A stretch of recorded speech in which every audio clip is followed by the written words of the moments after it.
There's a cold war, cold as ice. To even know its true nature is to lose.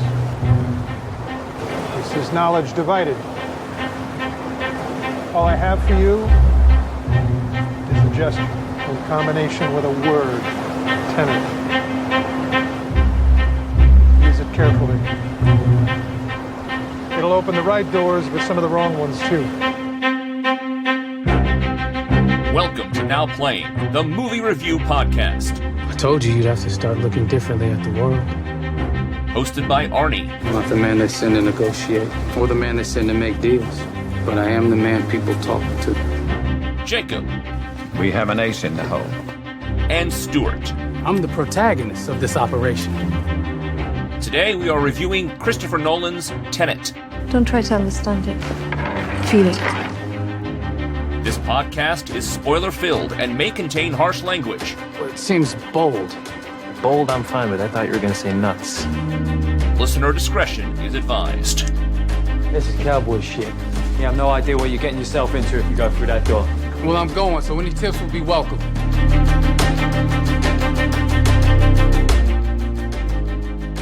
Today we're discussing Tenet, starring John David Washington, Robert Pattinson, Elizabeth Debicki, Dimple Kapadia, Michael Caine, and Kenneth Branagh, directed by Christopher Nolan. This is your boy Arnie, the Now Playing co-host who lives in a Twilight world, Twilight with Robert Pattinson apparently. And this is Stuart, and in order to do what I do, I need a whole lot of shit explained. And this is your co-host Jakob, and guys, I just can't wait to talk about reverse chronology, like Feynman and Wheeler's notion that a positron is an electron moving backwards in time. And yes, I'm going to talk like this the entire podcast. Are you playing Bane? I'm just in a Christopher Nolan movie. You're in a Twilight world. I'm in a Nolan world. Well, you can't understand anything. Oh boy, yes. That will have to be a part of this conversation. Maybe the only part of the conversation. I got so much to say about it. Yeah. But welcome back. Christopher Nolan is fighting the future. He seems to believe that in a world where streaming is going to be during a pandemic, he can release this expensive IMAX film and expect millions of people to go to the movie theaters. But we waited. Yeah, released a movie about the end of the world during the end of the world. What an upper.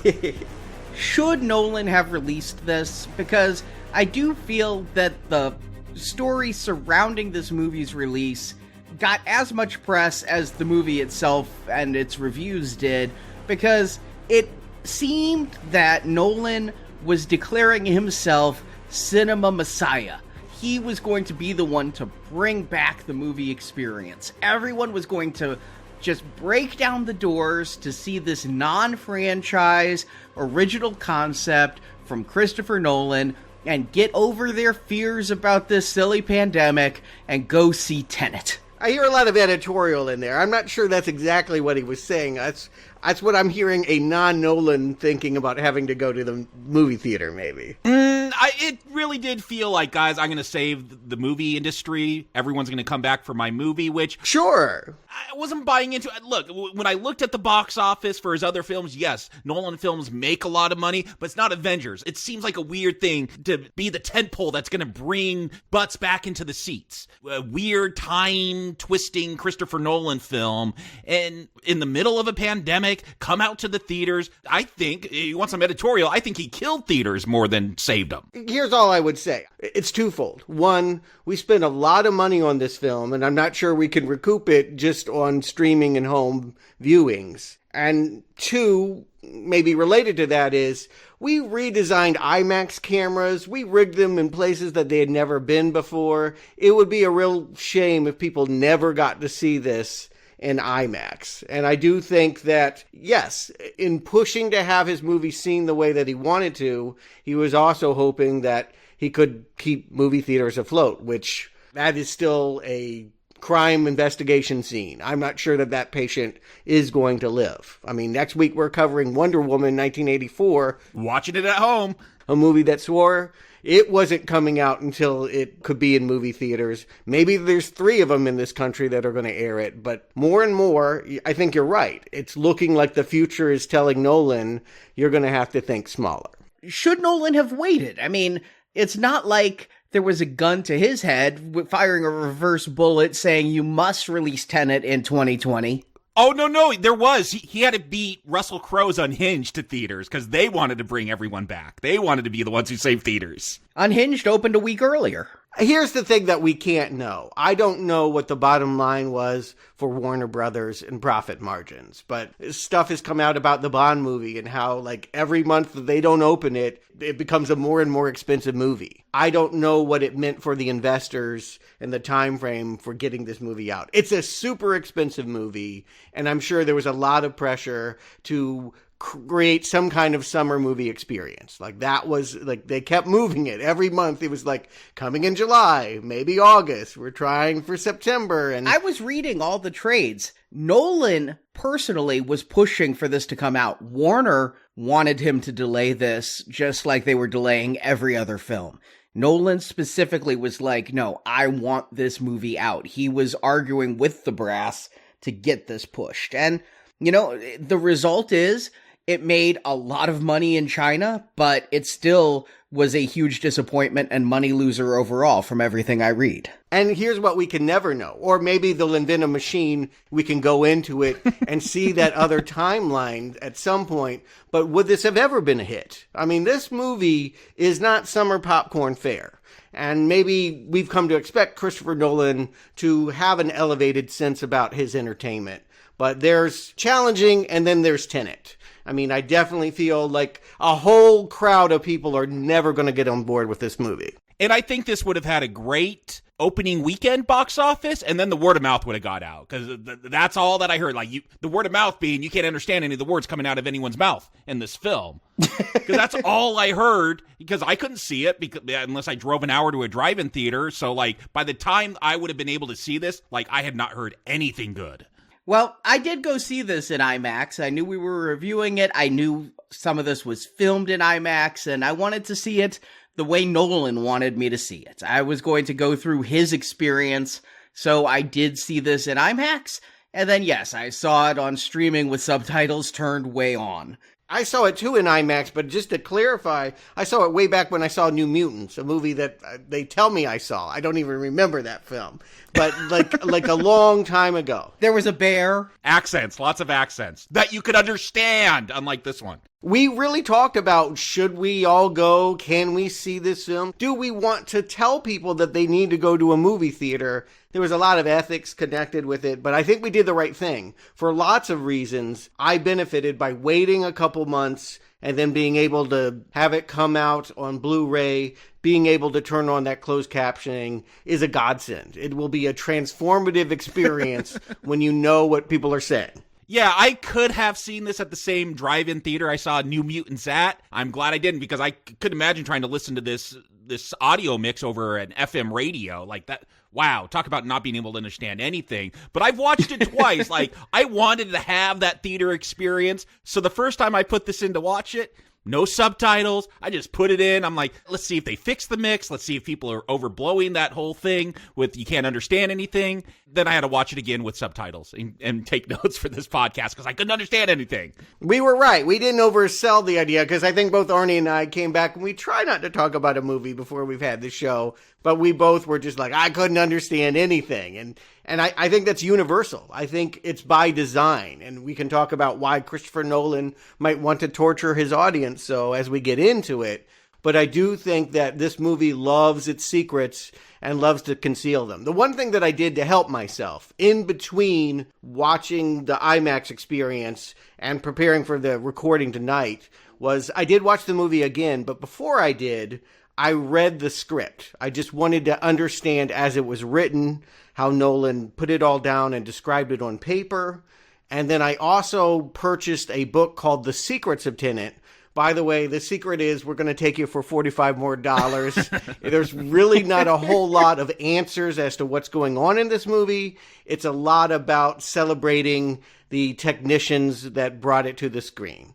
And so there was just a lot of description about the costumes, the sets, how they did some of the effects, but really not a whole lot of what I think I was looking for. As well as I also did the one bonus feature on the disc. It's about a 75-minute documentary that regurgitated that same information. And the theme is, guys, you won't believe it by looking at this movie, everyone was tired. It was really hard to make this movie. Everyone was exhausted trying to figure out how to do their already hard jobs backwards. I can honestly say this. I wasn't looking to be challenged the way that this movie was challenging people. People really wanted escapism. I think the movie to open would have been one in which we could forget and turn our brains off. Like Wonder Woman 1984, probably. Much better idea, because, I mean, I haven't seen that movie yet, but I just feel like this movie is super demanding at a time where I'm wondering if, like, the person next to me is going to give me COVID and kill me. I mean, I just feel like I couldn't give myself to the film in my IMAX experience because it was asking way more than any movie theater goer should be asked to do. And that includes me. I mean, I came out very cranky, and I'm the Nolan fan. It was hilarious because Arnie saw it first, and he's like, yeah, I didn't really like it, but Stuart, you'll probably love it. And then Stuart sees it the next week, and he's like, Arnie, what are you smoking? I'm right with you. Who knows if we're saying the same thing this time? We have all had time to research and digest, but I came out of it feeling I was going to get beat up because I was seeing so many positive things online from critics. I was seeing in my circle of online friends positive things being said. And I went and I'm like, crap, here we go. Another Arnie Pinata show where Arnie's going to be the minority. This movie is not as good as everyone's saying. It's an Emperor with no clothes show. And then it's like, everybody's like, no, I see the Wang.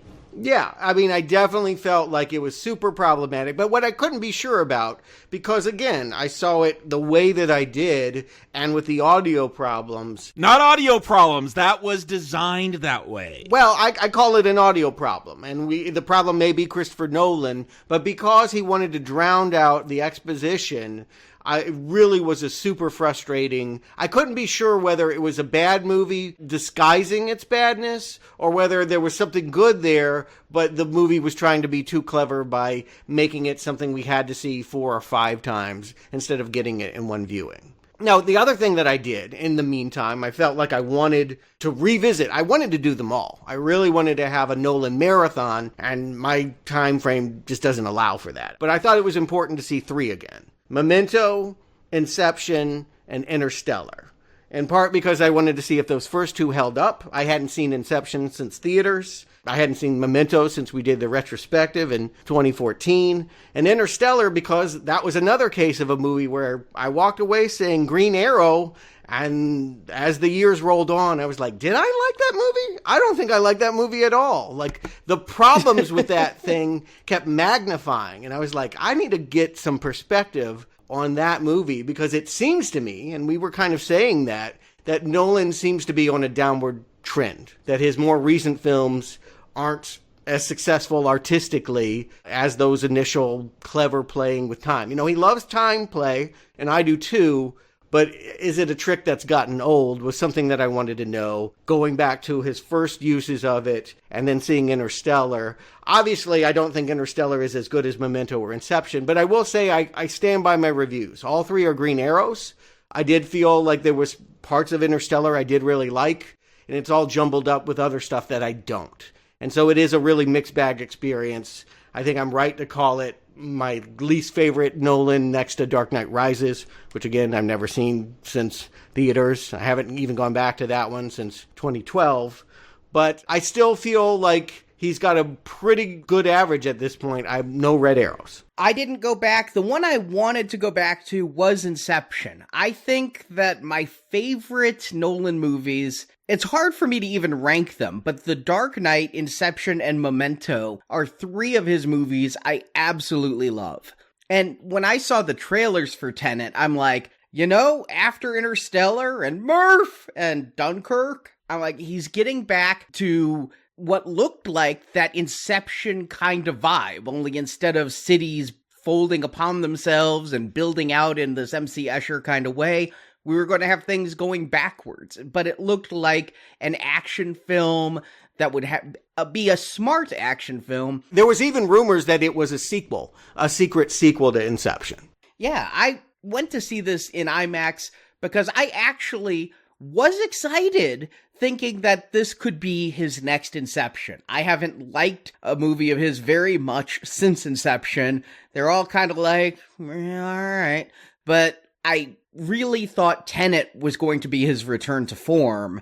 And I went before I heard a lot of the grumblings about the audio mix. The interesting thing about going back to Memento is that the opening shot of that movie, I don't know if you guys remember, I didn't, but it is like a scene from Tenet. Like, it's Guy Pearce sucking up a bullet into his gun. It's played in reverse, him killing Joey Pants.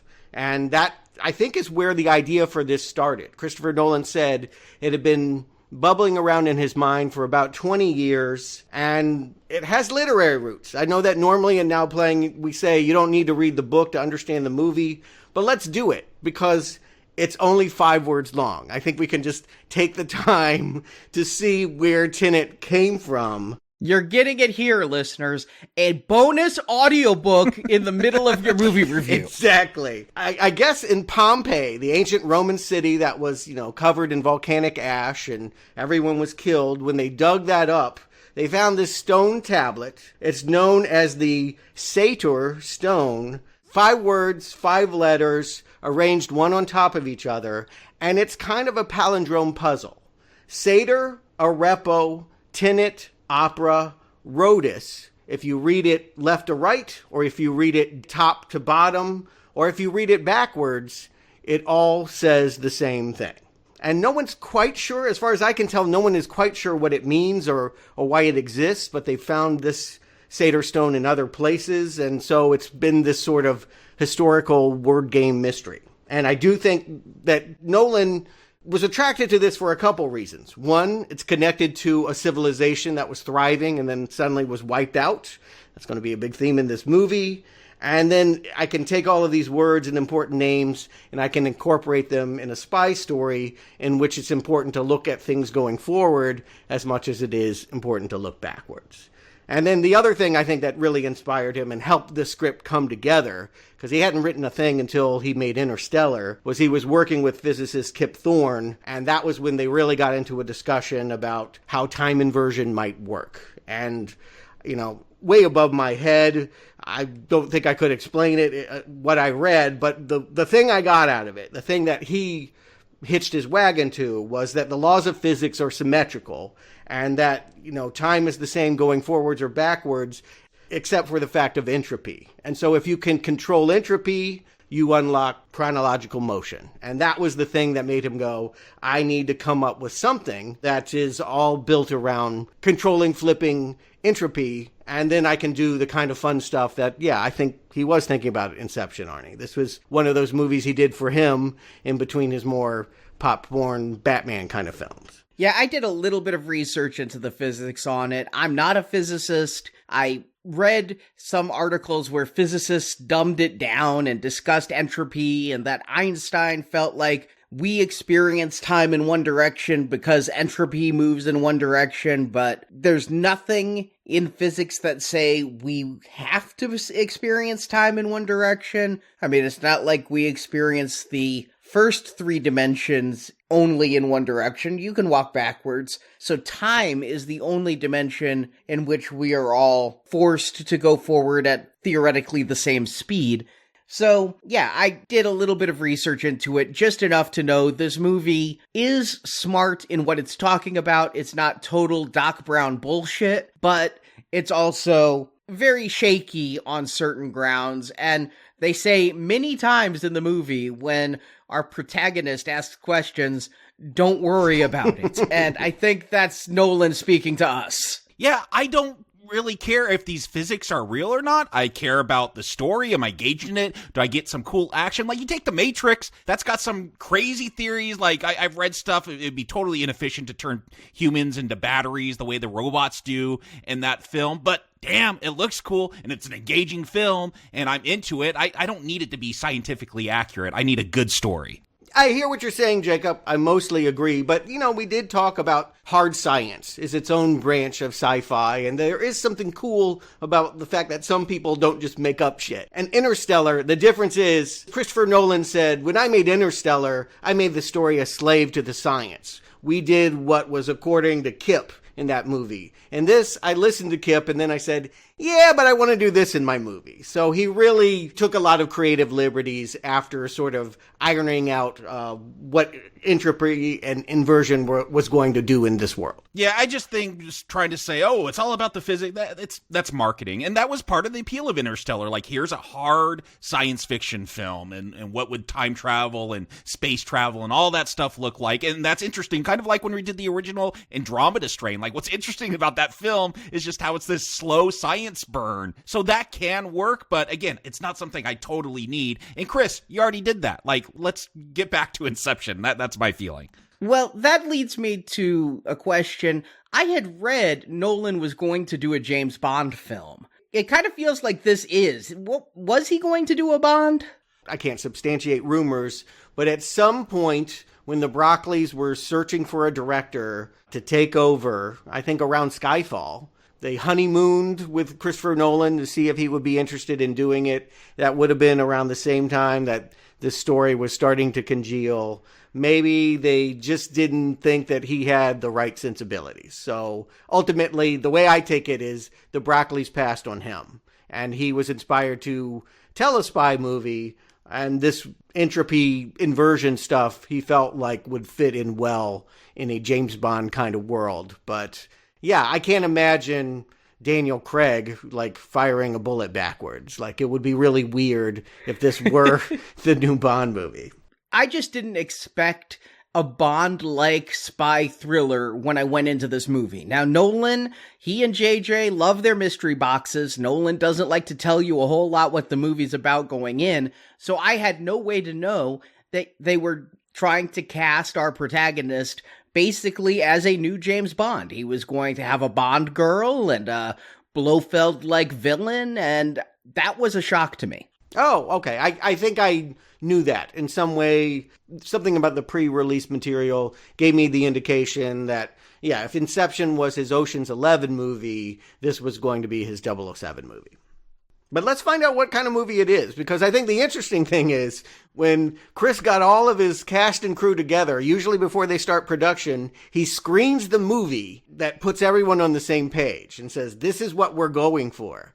And when he got them all together, he said, I couldn't think of a movie that this was like. So we're not gonna do that this time. So what's a famous art heist movie? Because I feel like at least a third of this film is about an art heist, and I don't get it. There was The Freshman with Matthew Broderick and Marlon Brando, where they steal the Mona Lisa. Yeah, I mean, Arnie, this is your cue. You tell us what actually happens in this movie, and we try to define what Tenet is. Have fun. And if you do it backwards, I'll be really impressed. He's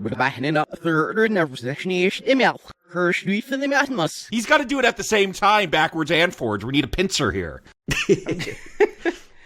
Sometime in the future, climate change has rendered Earth uninhabitable. Those future people, who we never see, discovered a way to reverse time on objects, allowing guns to catch bullets rather than fire them, for example. They've been sending back in time reverse weapons as well as gold bullion to be received by international arms dealer Andrei Sator, played by Kenneth Branagh. In exchange, Sator is sending weapons forward in time. But the ultimate plan is much larger. The future people sent back an algorithm made of interlocking metal bricks. Is that what an algorithm is? I thought it was like a computer program formula thing. An algorithm is a formula. I didn't know it was Legos.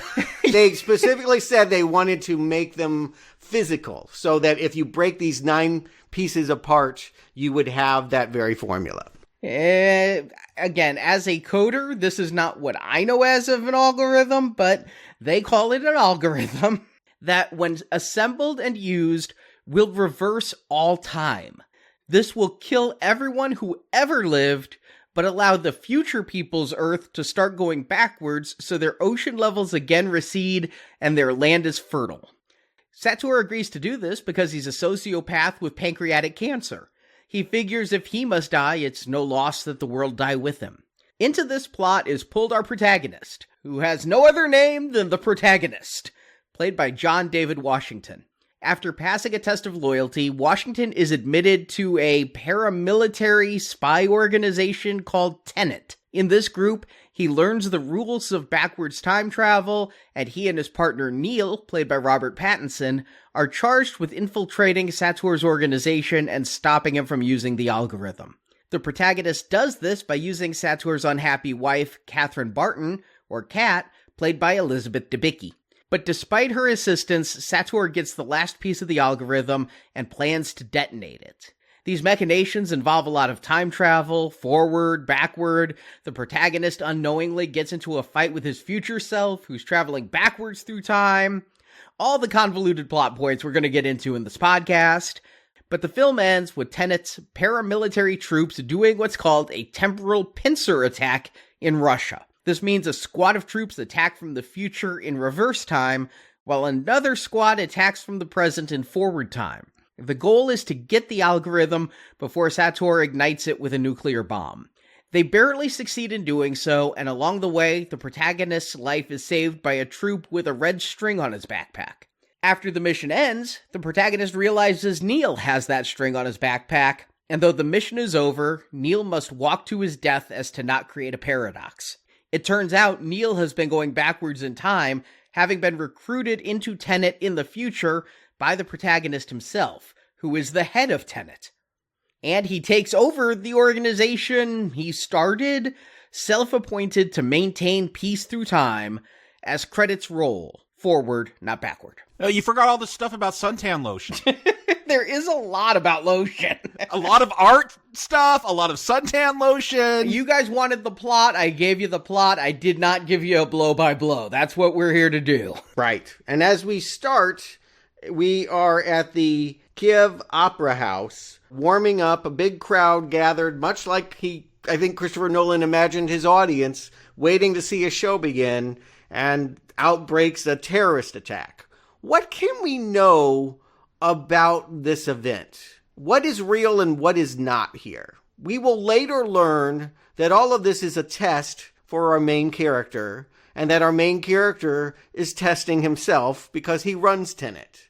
So who are these people shooting up the orchestra? That's what I came here to find out, Stuart. You tell me. I thought it was said later on by arms dealer Priya that these terrorists are Sators, and they're here to get 241, which is in coat check, I guess. Somebody checked a duffel bag with part of the algorithm in it, and Sator's using this to try and get that, and because he doesn't, is how the protagonist, and can I just say what a douchey thing to just call him the protagonist, but it's how the protagonist is going to get in with Sator. But hold that thought, because what gets said when we find out that there's this really important looking guy in one of the box seats is all of this is a stage to get you out. So I don't think Sator's guys are the gunmen bursting in. I think that they're part of the Ukrainian troops that are riding in with real Ukrainian SWAT team to handle the situation. See, I took it as the terrorists are Sator's guys coming in to try to get that plutonium-241, and that what was set up was, for reasons, protagonist and some other Americans, like we see someone in a SWAT team truck and they're all dressed up, wake up the Americans, they find which, I guess, military patch they got to put on to blend in with the SWAT team. I thought that's what was staged to get him out, that just some of the SWAT teams were staged. I don't know that we can ever know. I mean, I think this moment and many moments in this movie get lost in the ambiguities. I do agree that somewhere in here we have the villain trying to make his move on what we believe for a long time is plutonium, but in fact is one of these 9 pieces that make up the algorithm. We're never told how the Americans know about this, how protagonist and his team know about this attack. We're told this is the beginning of his story, but I feel like there's a little bit more. I think that they staged it. That's why I think they know about it. This is all fake. So the Americans sent in the terrorist? The CIA. I will identify our hero at this point in the story is CIA. He will quickly be adopted into a organization of spies that has no alliance to any particular nation. They're just worried about humankind. Tenet is trying to protect everyone in this timeline from people in the future. But right now, he answers to America, and I think they're staging a fake terrorist attack so that they can ride in here, extract a guy who's been working with Sator's people to try and get plutonium that's really an artifact. But don't they kill a whole bunch of people? I mean, yes, the protagonist gets the bombs out of, as he calls them, the cheap seats and saves a lot of people, but there's still a big boom, and there's still a lot of people knocked out because whoever these terrorists are, they put some gas in the ventilation system. I think that they wouldn't kill anybody as part of a test. No, I thought that was the SWAT team that gassed everyone. Yeah, so first of all, let's just revisit real history. In 2002, this really happened. Like, there were some terrorists in Russia, and I think they were Chechens. It was like a whole uprising. Do you guys remember this? And like Putin sent in people into this Moscow theater and they were like, let's use sleeping gas. Well, that doesn't exist. Use it anyway. And so they basically just poisoned a whole theater of people. Most of the innocent people died or like were really badly injured by this. So they're referencing like a really uncomfortable, unpleasant moment. But the good guys in that situation, air quotes on that, were the ones that ended up killing innocent people. If you notice in this scene, what I believe to be real Ukrainians showing up are the ones setting bombs. In the end, they're the ones being like, these are poor people. We don't care about these lives. We're going to just blow them up because that way we'll kill whoever these terrorists are. It's very confusing, but it opens with a big action scene, much like a James Bond film usually does. But this one is supposedly tied to the plot because what I go to with this is kind of shades of Kingsman.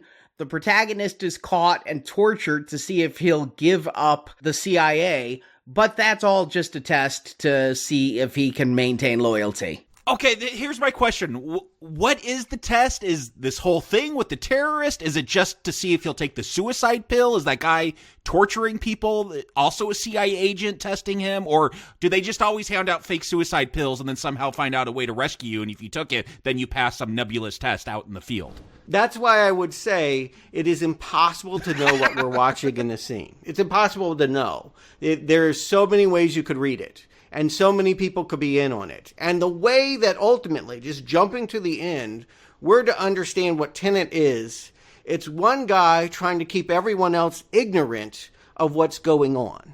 So a lot of these people are operating from an incomplete agenda. They don't know who they serve. And that is because we're trying to get people to forget how to make the nuclear bomb.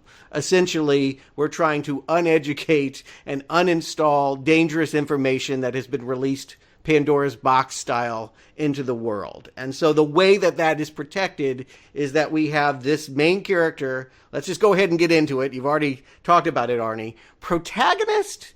I don't think that's his name. I think that's something that Priya calls him later. I think we're to think that he's as ambiguous as this scene. We will never know who he really is. He doesn't have a name. His name is not Protagonist. No, but I don't know anyone who talks like this because later on, when they're giving the mission briefing, they're like, there will be forward antagonists, backward antagonists. I don't think in military briefings they talk about antagonists. They talk about the enemy. They talk about forces, not antagonists. I think, Nolan is a good writer. He is gifted with words all the way back to Memento. I didn't care so much for the following, but I think maybe he has forgotten how humans speak when they're not writing. Yeah, I feel like if this was a Charlie Kaufman film, I would totally go with someone called Protagonist. He's a postmodernist. He's always deconstructing stories and the way they're told. Like, I totally buy that. Nolan, yeah, he plays around with some similar ideas, time and how his stories are told. but he just has a different viewpoint that I associate, much more clinical, much more logical, much more scientific. So to see him try to do this kind of thing, it just doesn't work. Even if this wasn't Nolan and someone else trying to do this, I'd find it very pretentious. See, but I think Inception, again, when we go back to that review, I thought that is a movie talking about how he creates movies. It is very postmodern. I think of Nolan as being a postmodernist. But Leo isn't called the director. No, they don't have to be, but they all are. Like, there's the actor in that movie, there's the director, there's the producer. Yeah, much more subtle and a much more better film. I think ultimately they realized they needed to call him something. And if they could have gotten away with it, they would have never given him a name at all. I call him Denzel's kid. I didn't really know Denzel had a kid that was acting until I saw BlacKkKlansman a few years ago. That was his first thing, right? Apparently he comes from the world of football. Like, he had a whole ball career, which explains why I knew nothing about him. And then for reasons, maybe Spike Lee, or maybe he just felt like he couldn't run from Dad's legacy anymore, he came and started, I guess he's on that HBO show Ballers, and has been showing up more and more. Christopher Nolan liked him from BlacKkKlansman. He picked this actor, I think, because he took the theme of this movie to heart. Look at the world differently. We're going to have a different kind of leading man here. I've never had an African-American lead before, and I've never had a total unknown carry a movie in this way. So I think this is Nolan being experimental. And if you look at this as chasing James Bond, I mean, there's a lot of people after Daniel Craig. We want Idris Elba to be our Bond. We want a black Bond. So he's beating the studios to that as well. I think that John David Washington carries himself a lot like his father. When I think of Denzel, I think of very metered, dispassionate line readings. Now, he can become passionate. Oh, yes, he can. Plymouth Rock landed on us. Yeah, one of the funniest performances I've ever seen is him at the end of Ricochet, where he's putting on the lipstick and yelling about getting the clap. I mean, he can go over the top, but if you watch him in The Equalizer or just a lot of movies, even his rom-coms, he's always this very metered, calm person, even in action movies with stuff going on around him. I always feel like, though, you're waiting for him to explode, and that's when you get the Denzel Washington you want. John David Washington, I've only seen him in, besides this, The BlacKkKlansman. I love that film. Not because of him, though. Adam Driver's great in it. I didn't know Steve Buscemi has a brother, but he's a lot of fun in it. Topher Grace is fun in there, but John David Washington, he's the BlacKkKlansman, and he's, I'm not that engaged with his character. And in this one, too, he's too stilted. He never has that release. I never get that passionate thing that I associate with Denzel. One of the interesting things about seeing it a second time is that because I was able to know kind of what was going on, I could pay attention to what he was doing better. The first time I watched this, I was like, he's horrible. He's giving you nothing. I'm supposed to like him. This is James Bond. He is like a zombie. Then when watching all of that bonus material, it was almost like Nolan was like holding up a stopwatch and trying to hypnotize me. He kept like bringing up like, oh, I love this guy. You're going to love this guy. Everyone loves this guy. I'm like, who? Who likes this guy? If you slow the movie down and you pay attention to his very subtle cues, he is funny. He does have a wit and a sensibility, but because everyone has been directed to talk like they already know what the person across from them is going to say, and they're just going rat, rat, rat, rat, rat, rat, rat, rat, you don't spend the time to get to know him the way that I think would be helpful.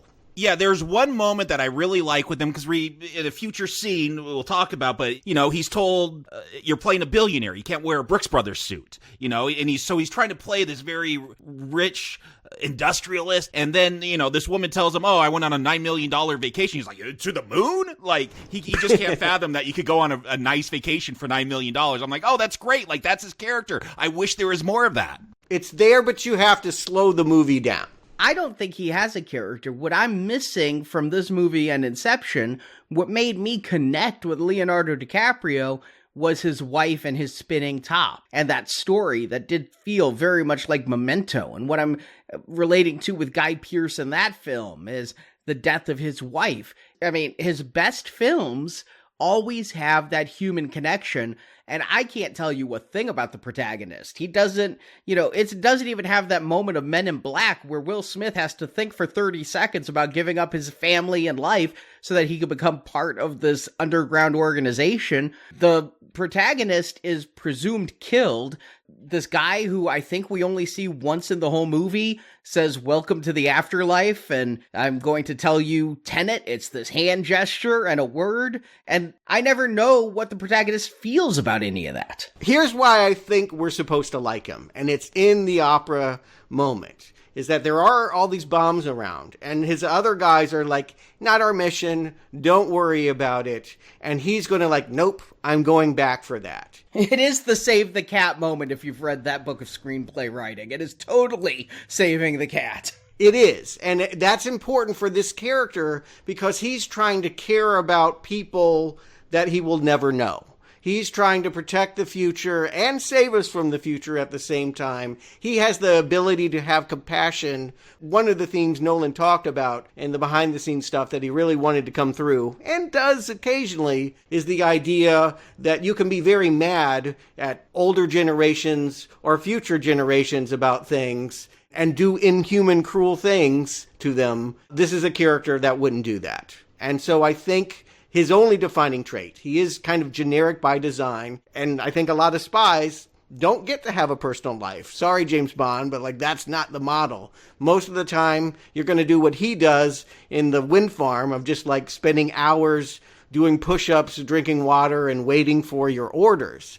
I think that he doesn't have that family life to go home to, but he is defined as heroic, and he's our protagonist because he can care about this generation and the next. But the only reason he's successful with getting those bombs out of there is because a reversed someone shows up. And that's when we're going to get our first glimpse of this reversed entropy. One of the real SWAT guys recognizes that he's a fake and pulls a gun out on him. And then some mysterious man walks up and a reverse bullet goes through that SWAT guy. Right. I think everyone probably knows to be looking for this guy because he has this red, they zoom in on talisman kind of. It looks like something I've seen in chandeliers and Chinese restaurants. To me, it looked like a red thread with a washer on the end. Yeah, exactly.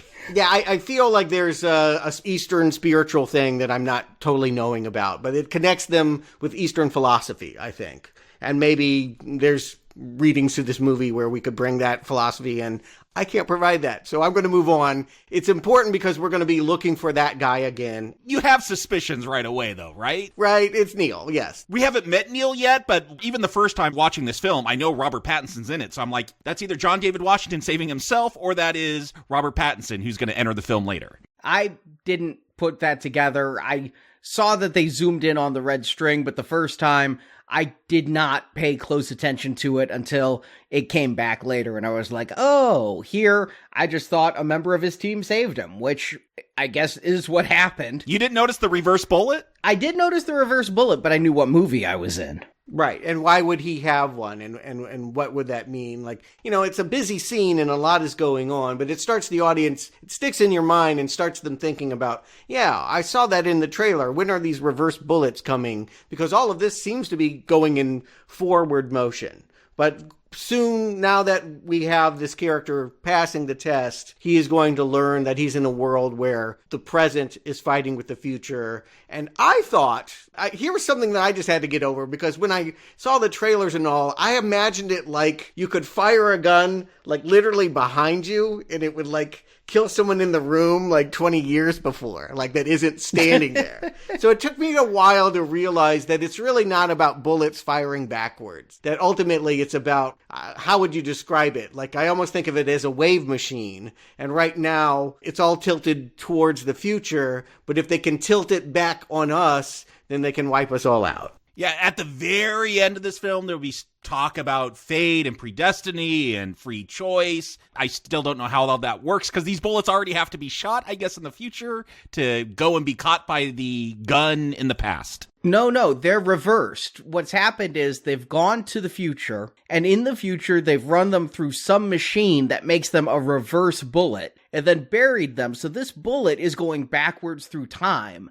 And so that's why it's already been fired and you're catching the bullet. I believe we see those bullets. That is from the end scene. That concrete that they have as a firing range is part of the building in the Russian city. So all those reverse bullets come from the blue team. But they have a lot of other parts. I mean, I guess we should talk about this. Protagonist lives in a windmill for a while as he's recovering. He's put in a coma after he took that fake suicide pill. Yeah, wait until we pick you up. Getting back to what I said, he doesn't have a wife and kids waiting for him. There's no sense that he's going to go bag babes on a weekend in Vegas. It's not that kind of spy. Most spy work is boring. I mean, read John Le Carre. Like, he was like, I did that stuff. And all those people were really warped individuals because they were antisocial and didn't have, like, personalities that were gregarious and anything that you would associate with, like, spy movie charm. Oh, yeah, no, I've seen The Spy Who Came in from the Cold, like a much more realistic spy movie. A lot of sitting around, waiting. But I don't know, do we have windmill farms in the oceans like this? Was this something Nolan created? Everything in this movie is real. And he scoured the world to find them. I believe they're off the coast of Denmark or maybe Sweden, Scandinavian in some way. You can go and visit these things. But yes, every place you're going to see, and this movie has about 8 or 9 different locations. It was very important that they be real and nothing is computer generated. Yeah, I thought, again, we're going to find out the future is very angry at us because of global warming. It felt weird to have this focus on something that is trying to fight global warming or climate change, whatever you want to call it. I think it's also a symbol because the pinwheels, as they were, the windmills, have the motion and look a lot like the turnstiles later. It gets the whole idea of thinking about how time is going to work and be manipulated. I didn't catch that metaphor, but it doesn't take too long of seeing this workout montage before he does have a mission to drive to, is it New Mexico? They show us a GPS briefly. I have no idea where they drop him off, but we're going to meet Barbara. Barbara works in some kind of lab somewhere. It feels European to me. Yeah. But she works somewhere doing some other job, but because she's Tenet, and because, the previous guy who was in Christopher Nolan's Insomnia, I think that's why they cast him for that little bit part, Martin Donovan, he showed the hand motion, told the word Tenet opens doors. All John David Washington has to do is say the word Tenet to her, and she'll open literally a door and show him, I think, a slab of where red team and blue team were firing into. So the reason why some of those, the war that she's talking about coming is really the battle at the end of the movie. Really? I'll have to think about that. Yeah. So are all those other artifacts that she opens up and shows, those are all from that battle at the end, you're saying? Yep.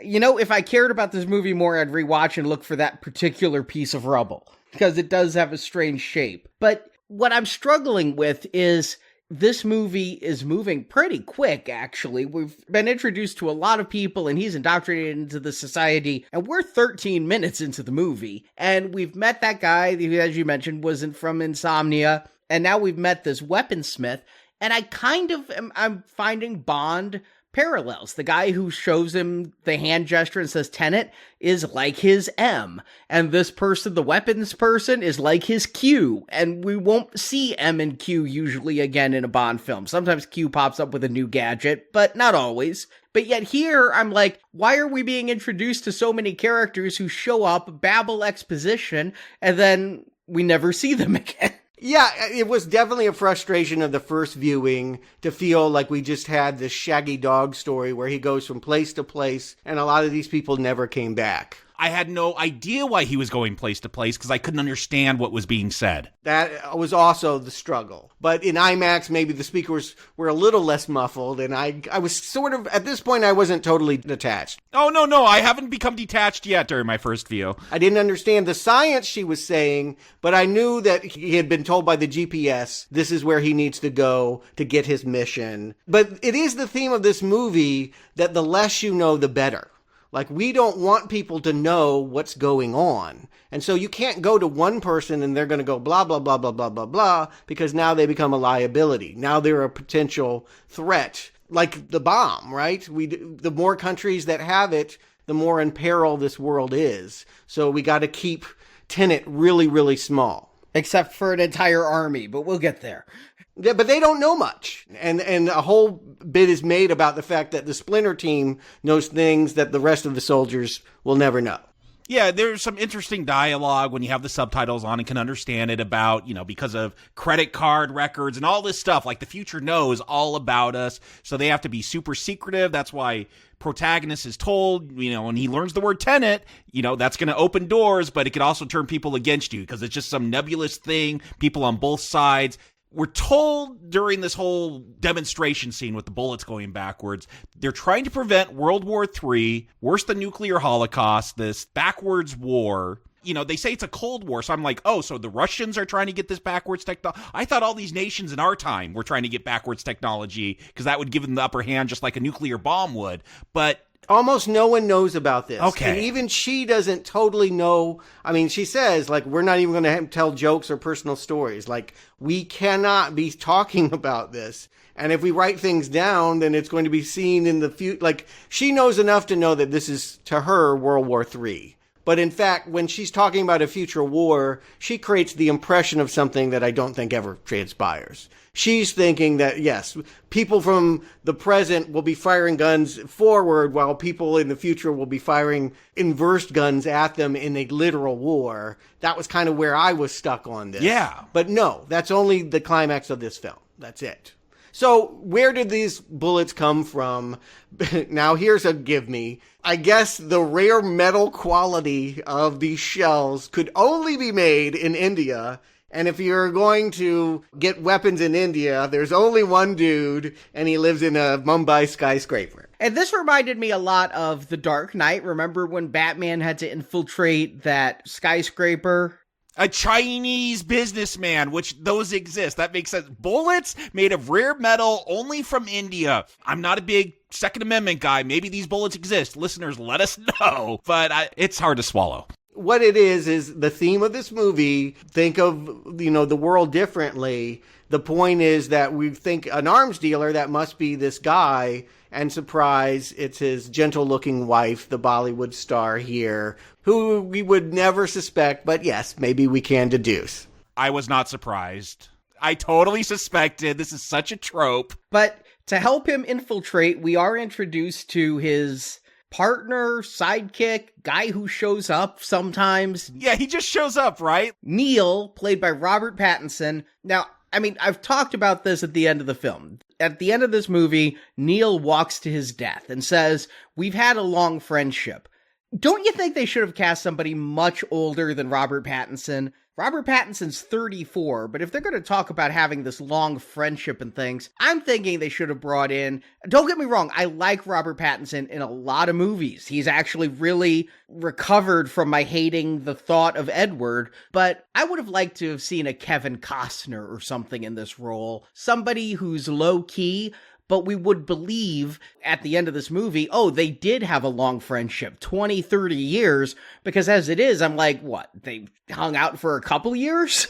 No, if he's moving backwards through time, and I got questions about that, is he walking backwards so it looks like he's going forward to protagonist? But to be determined. But if he's going backwards through time, maybe he was much older and he's just he's reversing an age. It's Benjamin Button. But I don't think you reverse an age when you go back. Your body, it's not like scars disappear and wounds go away when you go back. And what happened with Neil is he went back and now is moving forward. Okay, so he goes back and forth. Yeah, if he's breathing air, then he is moving forward at that time.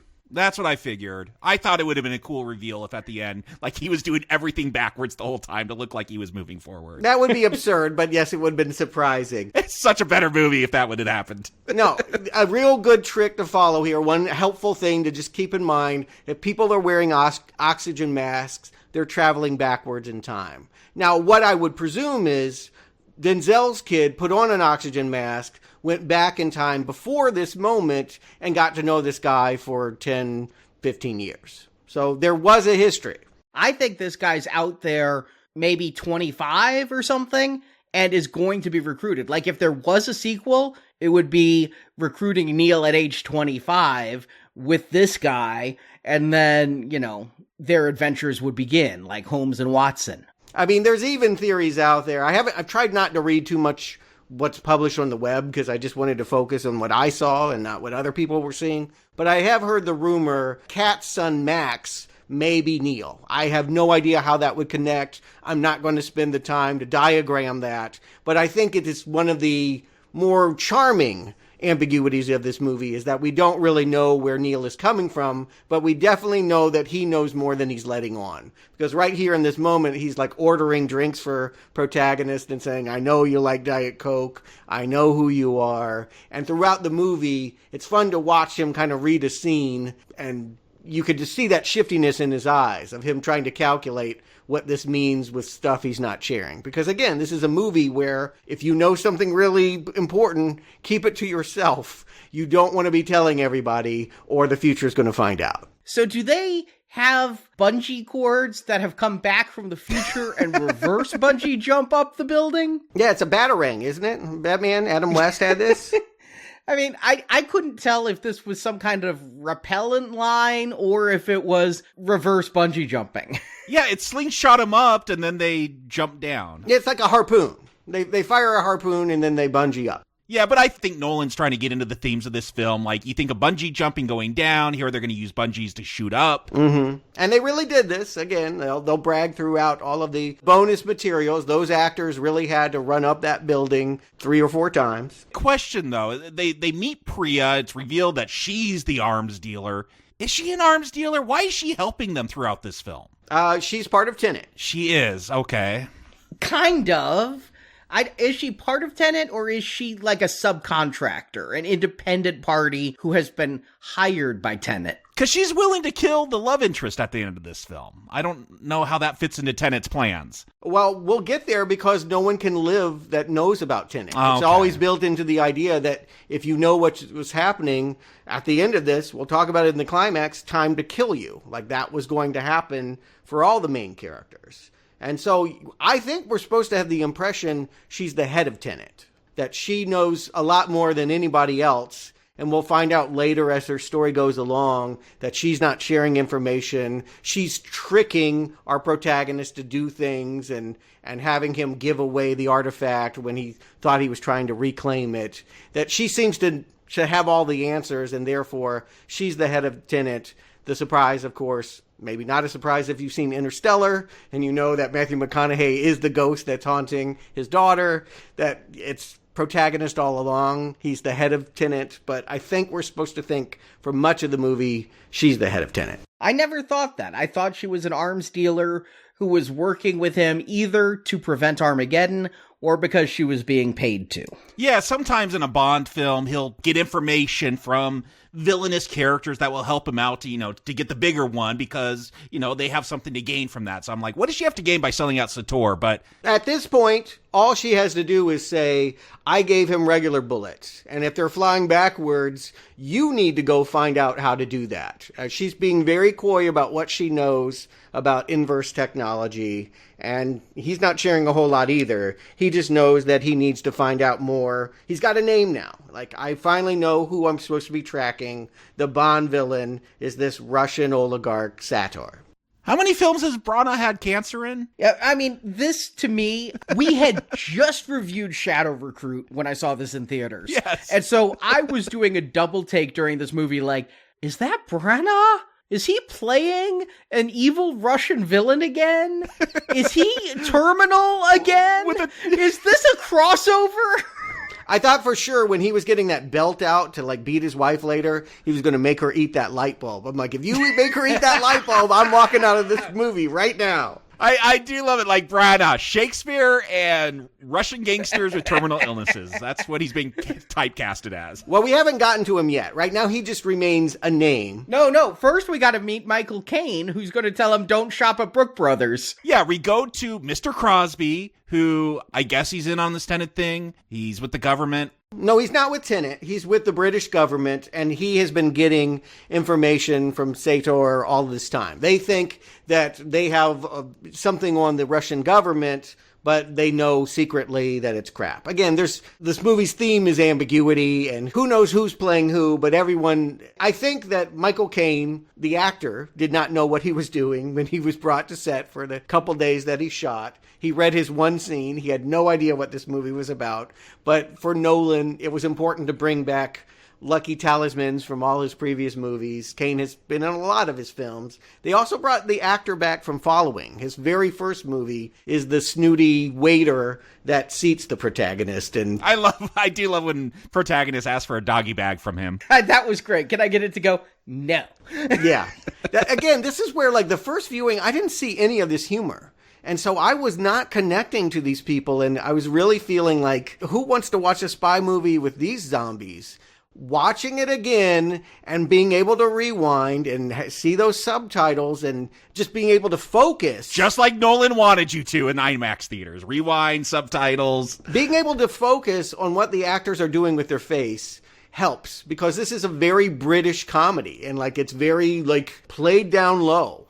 Like, you really dry, and you really have to work to lean in to go, oh, he's telling a joke. I didn't get that from what he said. Like, you want to spend time on these scenes. And I know this movie is dense, and they don't have time to give. It's 2.5 hours long. But honestly, this needed to probably be 4 hours long in order to let this movie breathe.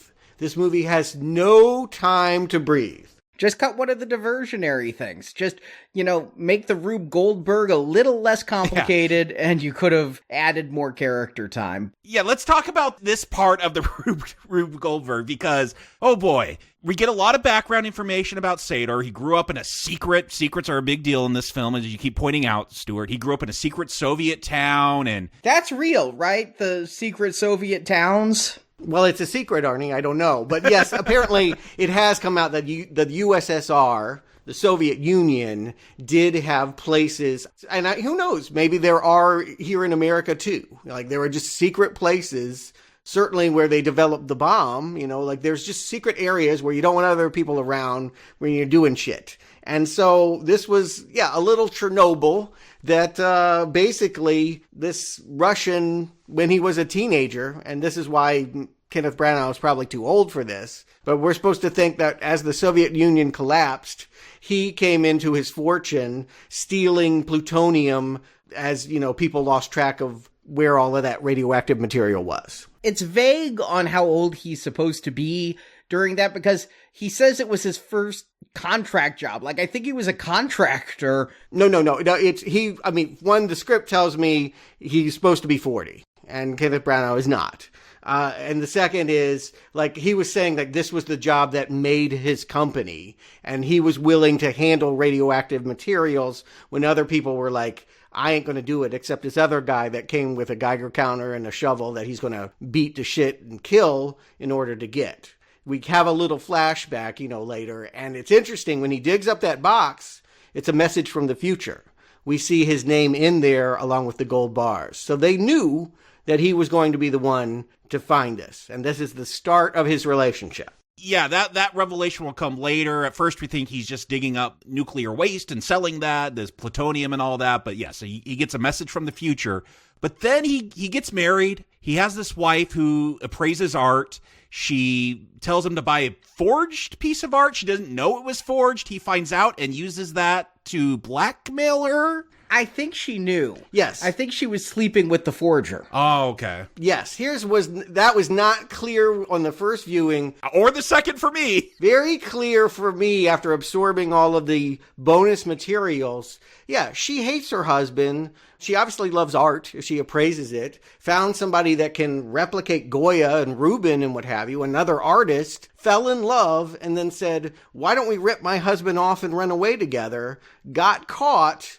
He got killed, and she now lives in fear of being exposed as someone that can't tell an art forgery. Thomas Arepo, which is one of those names from that stone tablet. Oh, yeah, Arepo. I knew when you were talking about the tablet, that sounded familiar. Mm-hmm. And, of course, Sador's on that tablet as well.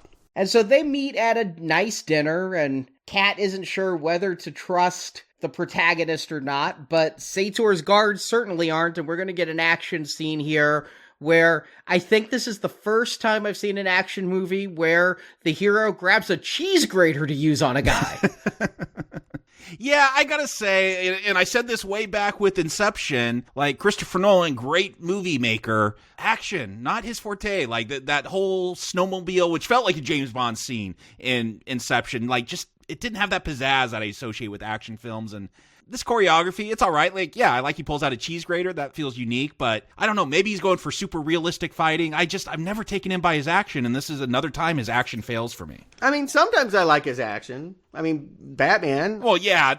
You know what, though? Batman, he had action people, like, on that. You know Warner Brothers, like, there's got to be a good action film. Get people that know that. I don't feel like that's what he regularly gets. He has John Wick people in this scene. Like, he was trying to do that. And you know what? I'm not a fan of that, so I can't speak to how well it holds up compared to Chopsaki movies I would have gone to see in this day and age. It's okay-ish.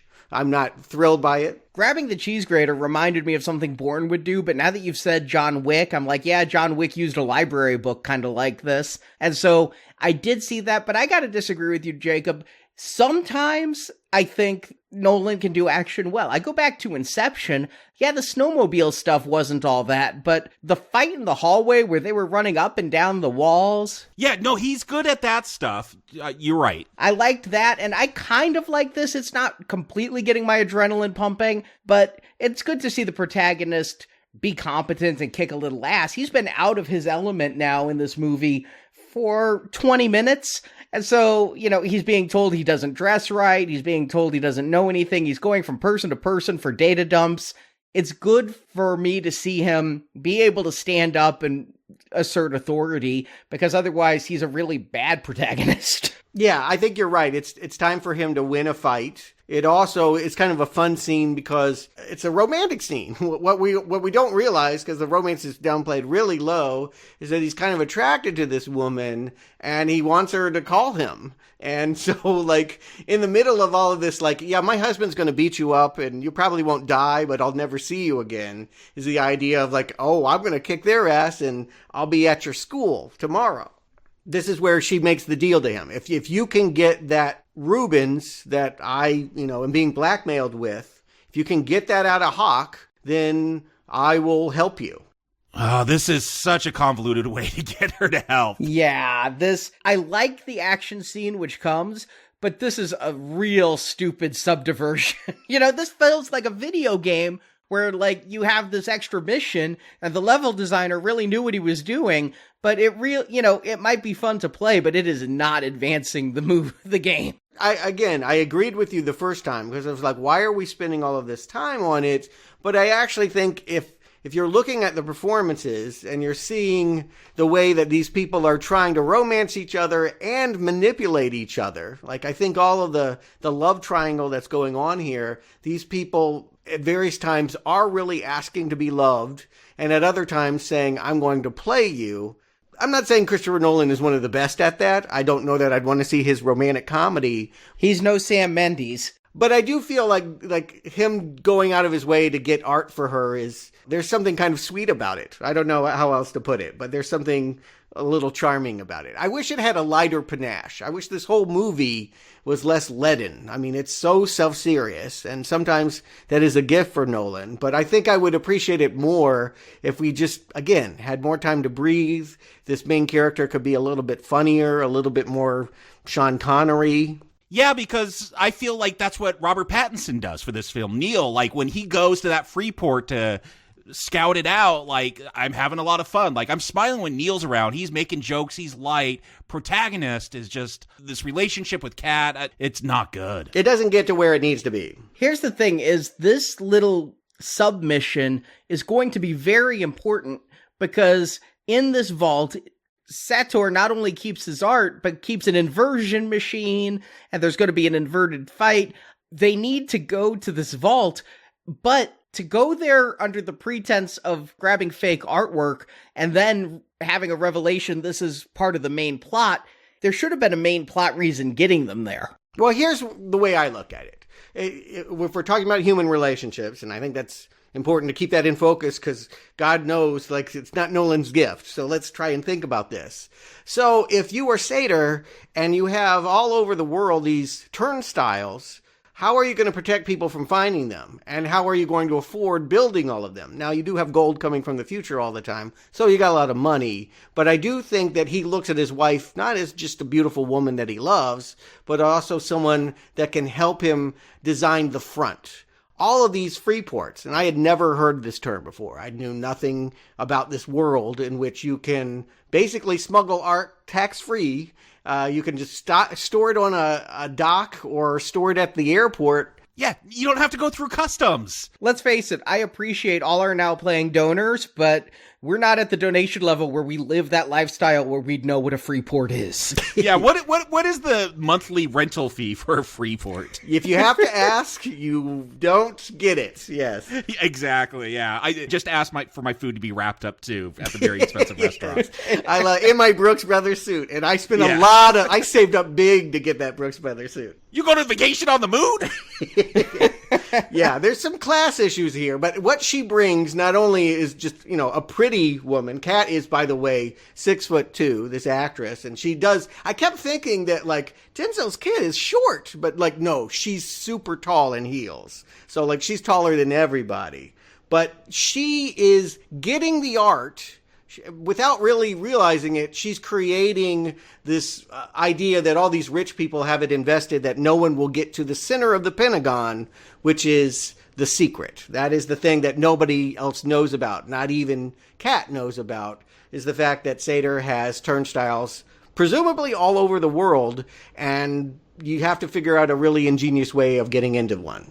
Yeah, because I think you can only use them once. Because they're going to have to travel around to a bunch of different ones later. No, you can use them multiple times.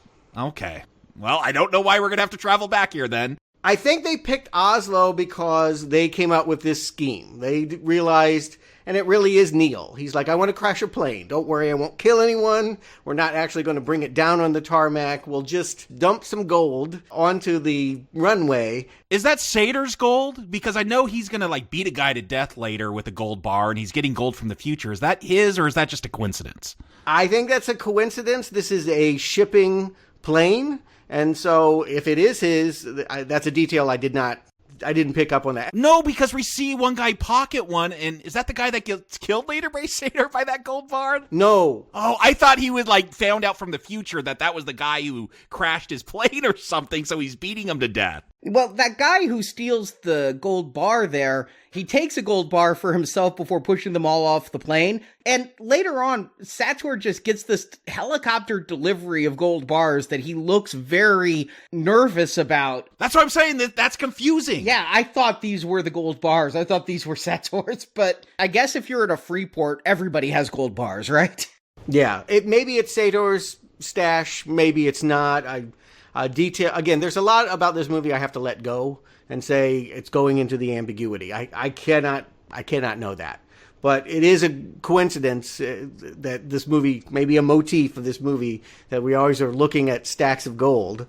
Yeah, there are two guys here, Mahir and some guy named Rohan. We'll never see again.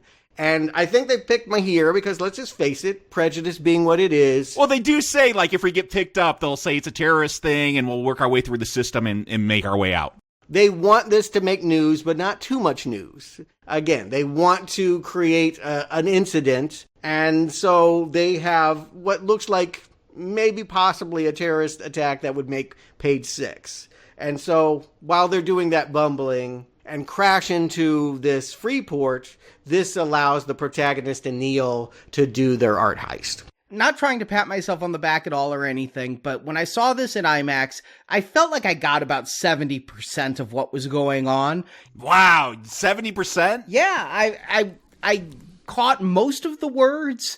There were some parts that were inaudible and some parts I just had to roll with, but watching it a second time, I can't say I got any more than I did the first time, even with some subtitles, but I think certain things are just too telegraphed. When they're doing this art heist, I like it. It's reminding me again of a scene from The Dark Knight where there's the gas, they need the oxygen masks because they have 10 seconds. Oh, no, they're just holding their breath. That's right. But they have to do the lockpick, the lock breaks off. But when they get in there and masked stormtroopers show up and you can't see their face, I'm like, Well, they're fighting themselves. Oh yeah, when Robert Pattinson rips off the mask and like has this shocked look on his face and runs away, I'm like, okay, again, he either saw himself or he saw protagonist. It's one of the two. I don't think that's a cleverly disguised. I had the same reaction. I think we are to know. I think that in some ways, maybe Nolan is hoping that we feel for once in this movie that we're ahead of it. Robert Pattinson kind of overreacts with that facial expression, too. Oh, yeah, it's not a great facial reaction. Given that he himself is a time traveler, he should not be that shocked that it's the protagonist. I'm not sure he's a time traveler. I think that he's been visited by someone who's a time traveler. He is, because, like, the end of this film, he's like, it's the beginning of a relationship for you, it's the end of one for me. Like, he has spent time with this person in the future. Right, because that person has gone back in time and spent a lot of time before this movie with him. But we will see him, the end of it is where he winds up. We'll get there, but yeah, I don't think that he's jumping around. I think he went back to this point, like, they had a future together, and then he hung out someplace and let years pass backwards. And that's not my take on it. My take is the only person that knows how to do that in the end of this movie that's alive is Denzel's kid. Except he's holding the protagonist's hand through some of this time stuff. He's the one explaining a lot of this time stuff. He knows this time stuff before this mission began. Correct, because Denzel's kid went back in time and told him. I still say, I mean, there's no way to know, but I think it's Robert Pattinson who went back in time, not Denzel's kid. I don't think that makes any sense. I don't think Denzel's kid going into the past makes any sense, because then he could have just stopped this whole thing from happening. In a way he does. But we'll get there. Let's finish up with this heist, which I agree. I was like, really? Like, you don't think I know? Now I realize, oh, they know. And they just really wanted to have some demonstration of the fight choreography. This is where we get to see people that have been trained to move backwards fight with people that are moving forwards. Yeah, I'm very disappointed with that, because that's the high concept of this film, is that stuff goes backwards. So have a really cool fight where a dude is fighting backwards the whole time. Like, half the time he's fighting forward unless he needs to, get out of the way of a punch or something, then he'll magically move back. It's not even consistent. Yeah, the backwards fight here was a little disappointing, especially on a second viewing where I'm trying to really see the backwardsness. There's one cool moment with like a reverse flip, but beyond that, it's a little bit of he's just scooting along the floor, and I just don't know that you can choreograph reverse well. And also, why does protagonist try to shoot himself? The inversed one is catching bullets. We see bullet holes lodged in the glass in one room, and he's the one who pulled out the gun on himself. I guess he knew he'd miss? No. Yeah, it's clearer when we see it again. I had the same question. He's trying to unload the gun. Okay. And it's clear when we see it in the other way. He's intentionally firing into the glass because he's afraid his other self is going to get that gun and shoot him. I would have really liked a line dropped about that. Like, look, dumb it down a little bit for me. It's there. I mean, again, I think this movie is made for multiple viewings. It's there, but let me tell you, Stuart, it's around this point where I gave up on the film the first time I watched it. I couldn't understand. Arnie, you're saying 70%? I was maybe getting 40% of the dialogue. Like, I was getting some of the big plot points, but it was all the connective tissue and the whys that I wasn't understanding. So I was really starting to tune out. I hear you. It wasn't here for me, but I can't tell you where the dream started collapsing, to take an Inception line. I did feel like there was a point in the movie where I was like, I more or less get this. And then there was a part where I'm like, I don't understand any of this. Yeah, it's coming up for me, but I'm frustrated. And it really colored the second half of the movie. But we're not quite there yet. At this point, I think I'm onto the movie because I'm like, oh yeah, he's fighting himself. Yeah, I could get that stuff from the visuals. It's the motivation behind a lot of the actions that I wasn't getting because I couldn't understand a lot of the lines. But I do feel like it's a Christopher Nolan movie. It looks great. We're seeing the real McCoy oftentimes. We're in the real location. The audio mix is a problem, but the score is cool. I still feel like in both viewings, I was with the movie at this point. I'm still with the movie at this point. I'm slightly frustrated.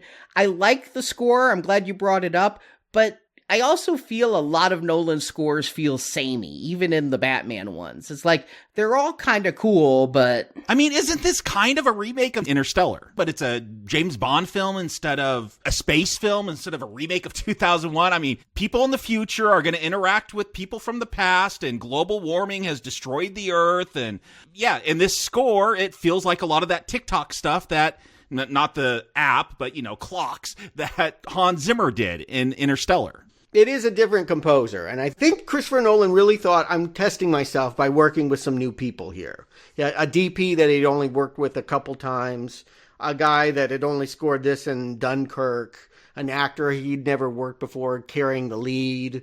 He's trying to expand, but if it all starts to feel the same, I think it shows the fact that in the end, everyone is subservient to Nolan's vision. Like, ultimately, Nolan has a brand and people get bent to that brand. They don't change him. Yeah, I mean, I'm liking some of the music during the exciting scenes. A lot of it isn't stuff you listen to. A lot of it just sets mood and is tone, like Batman.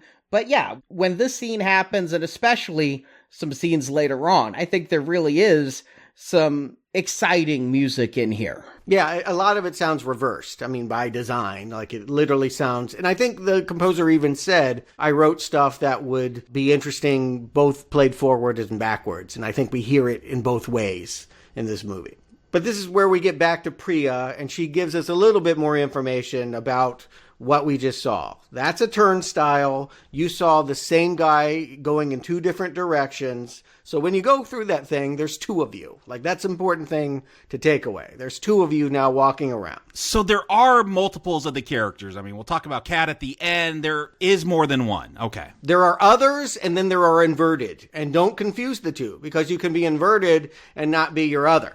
But the inverted and the forward people could see each other. Like, they could all see each other. None of them are, like, in some invisible dimension. No, they're all in the same plane of existence. I think I did hear some line, like, straight from Back to the Future. Like, if you run into yourself, it will, like, end the world or something. They do say something along those lines. Priya says that. Yeah.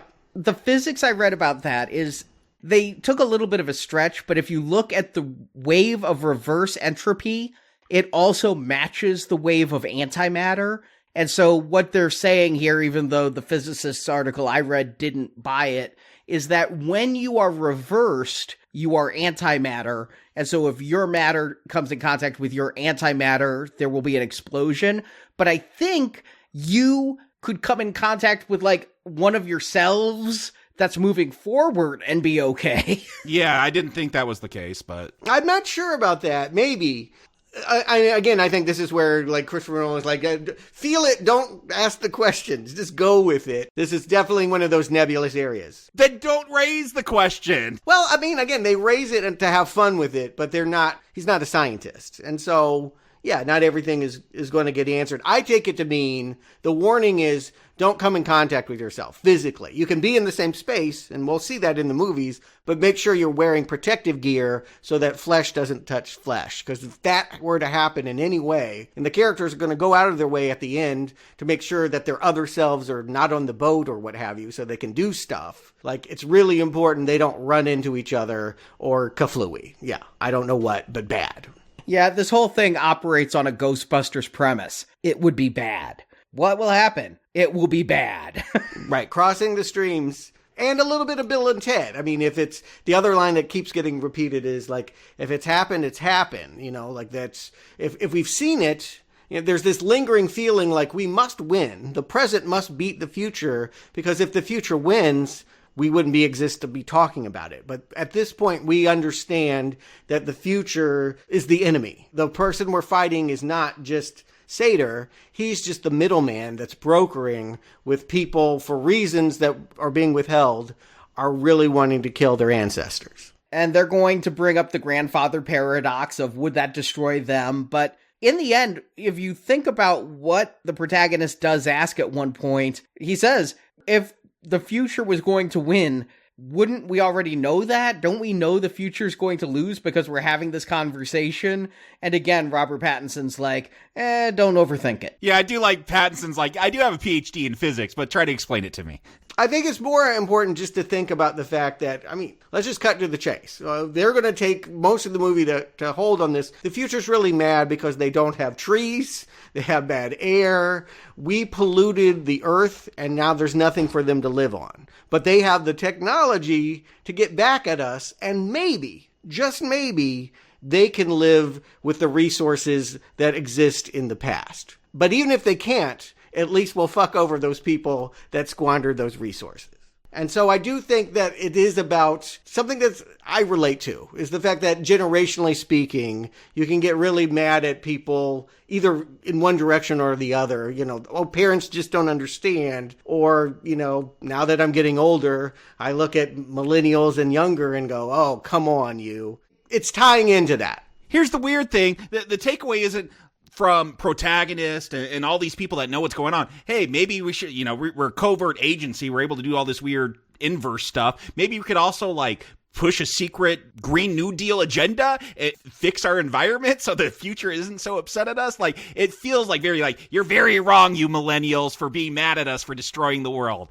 They are the bad guys. No, maybe we're the bad guys. Well, no, I mean, Jacob, I just think he's saying that people react in anger. That when they're angry and when they're threatened, they think about retaliating. People's first instincts aren't, particularly when they don't know those people. And I think that's the point, is they can't go and have that debate and say, let's work this out. Let's form a Green New Deal. This is something that was done to them by people that they don't know. And so fuck them, get them. I think you can, when you depersonalize and dehumanize other people, it's easier to be ugly. It's easier to create war. And yet, though, our, in quotes, heroes are doing the same thing. Fuck the people in the future. We're going to keep polluting. No, I think protagonist is not doing that. I think that's why he is the protagonist. Well, I don't see him planting any more trees to try to help the future. It's what's done is done. Let's fight these bad guys. There is a limit to what one person can do in terms of, reversing global warming. I'm just saying this is not a fair and balanced view of people in the future, of generations. If you're saying this is about generations attacking each other, our generation's the good one in this one. The people in the future, they suck. No, Jacob. It's not saying that at all. It definitely is not saying that the people in the present are good. In fact, Sator represents the person that only lives for himself and doesn't care about anybody else. I think that it is very fair and balanced. Both are very wrong. And all that this protagonist is trying to do is prevent them both from mutually self-destruction. Because in reversing time, they may be killing their ancestors and killing themselves. He just wants to stop the war. It is really a bit confusing in that regard. I see both of your sides, and I do think that there is an overall message here of people, you're fucking over Earth, and you're going to screw your future generations. At one point, Sator says, will God forgive me for having a son in a world I knew was going to end? And, that's a thought I've asked people who are having kids right now. I go, you understand climate change, right? I mean, you know what's happening, and that if your children live happy lives without anything changing, your grandchildren probably won't. And so you still want to reproduce? So I understand that line, and I feel there is a huge environmentalist Al Gore message here, but I'm not positive that it's generational so much as, hey, you watching this, don't just take this as an action film. I have a message. Well, again, I don't have a problem with people having political agendas. I don't either. I mean, I don't want to watch entertainment that that's meaningless. It needs to be relevant. That's good. The line that got cut, it's interesting you bring up that moment, because in the script, there's 2 more lines that are said, and I don't know why they didn't include them. But in answering that challenge, will God forgive you for that? I think that ultimately Kenneth Branagh sees himself as God. He says, well, he sacrificed his only son. And so to this character, what does it matter? I am God. All that exists is what I've created and allowed to be. And when I'm gone, it'll be no more. It's to living incredibly selfishly. And so the reason why he is the enemy is because he can't love. He can't care for anyone else. Except Kat, maybe. I mean, that's the sticking point, is that there's still a side of him that wants her approval. And that's where we're at in the story. It's time for Kat to introduce protagonist to the bad guy. We're finally meeting Branagh. Yeah, and again, in the theaters, I could not let myself believe this was Kenneth Branagh. I'm like, really? He's doing the role again? But he does it better here than in Jack Ryan. I like his introduction to the protagonist, that my men are going to take you up into the hills, put a hole in your throat, and shove your balls in them, because I like watching people grab their own balls out of their throat as they die. And again, keep in mind, his association is that my wife cheats on me all the time. And when I find out, I kill them, just like a repo. Have you slept with my wife yet? And I gotta love the protagonist's response. Not yet. Yeah. There's a lot of comedy here. Again, stuff that did not occur to me on first viewing. I'm like, oh, this is funny. I didn't know this was funny. I didn't catch that this was funny. Yeah, I was catching that, he's definitely playing Sator here and needling him. I was just working so hard. I think, again, it was unpleasant to think I could be getting COVID as I sat there breathing. And then I was sitting there so hard working, straining to understand what was being said and going on. I couldn't enjoy it. So again, just being at home with subtitles and having read the script and been familiar with that, it allowed me to linger on things that a first viewing never could. I'll say this, I'm glad I wasn't in the theater watching this the first time, because at this point, I had given up on trying to understand it, and I just started saying out loud what I was thinking I was hearing, to see if that would make sense as it came out of my mouth. That could be entertaining. I don't know.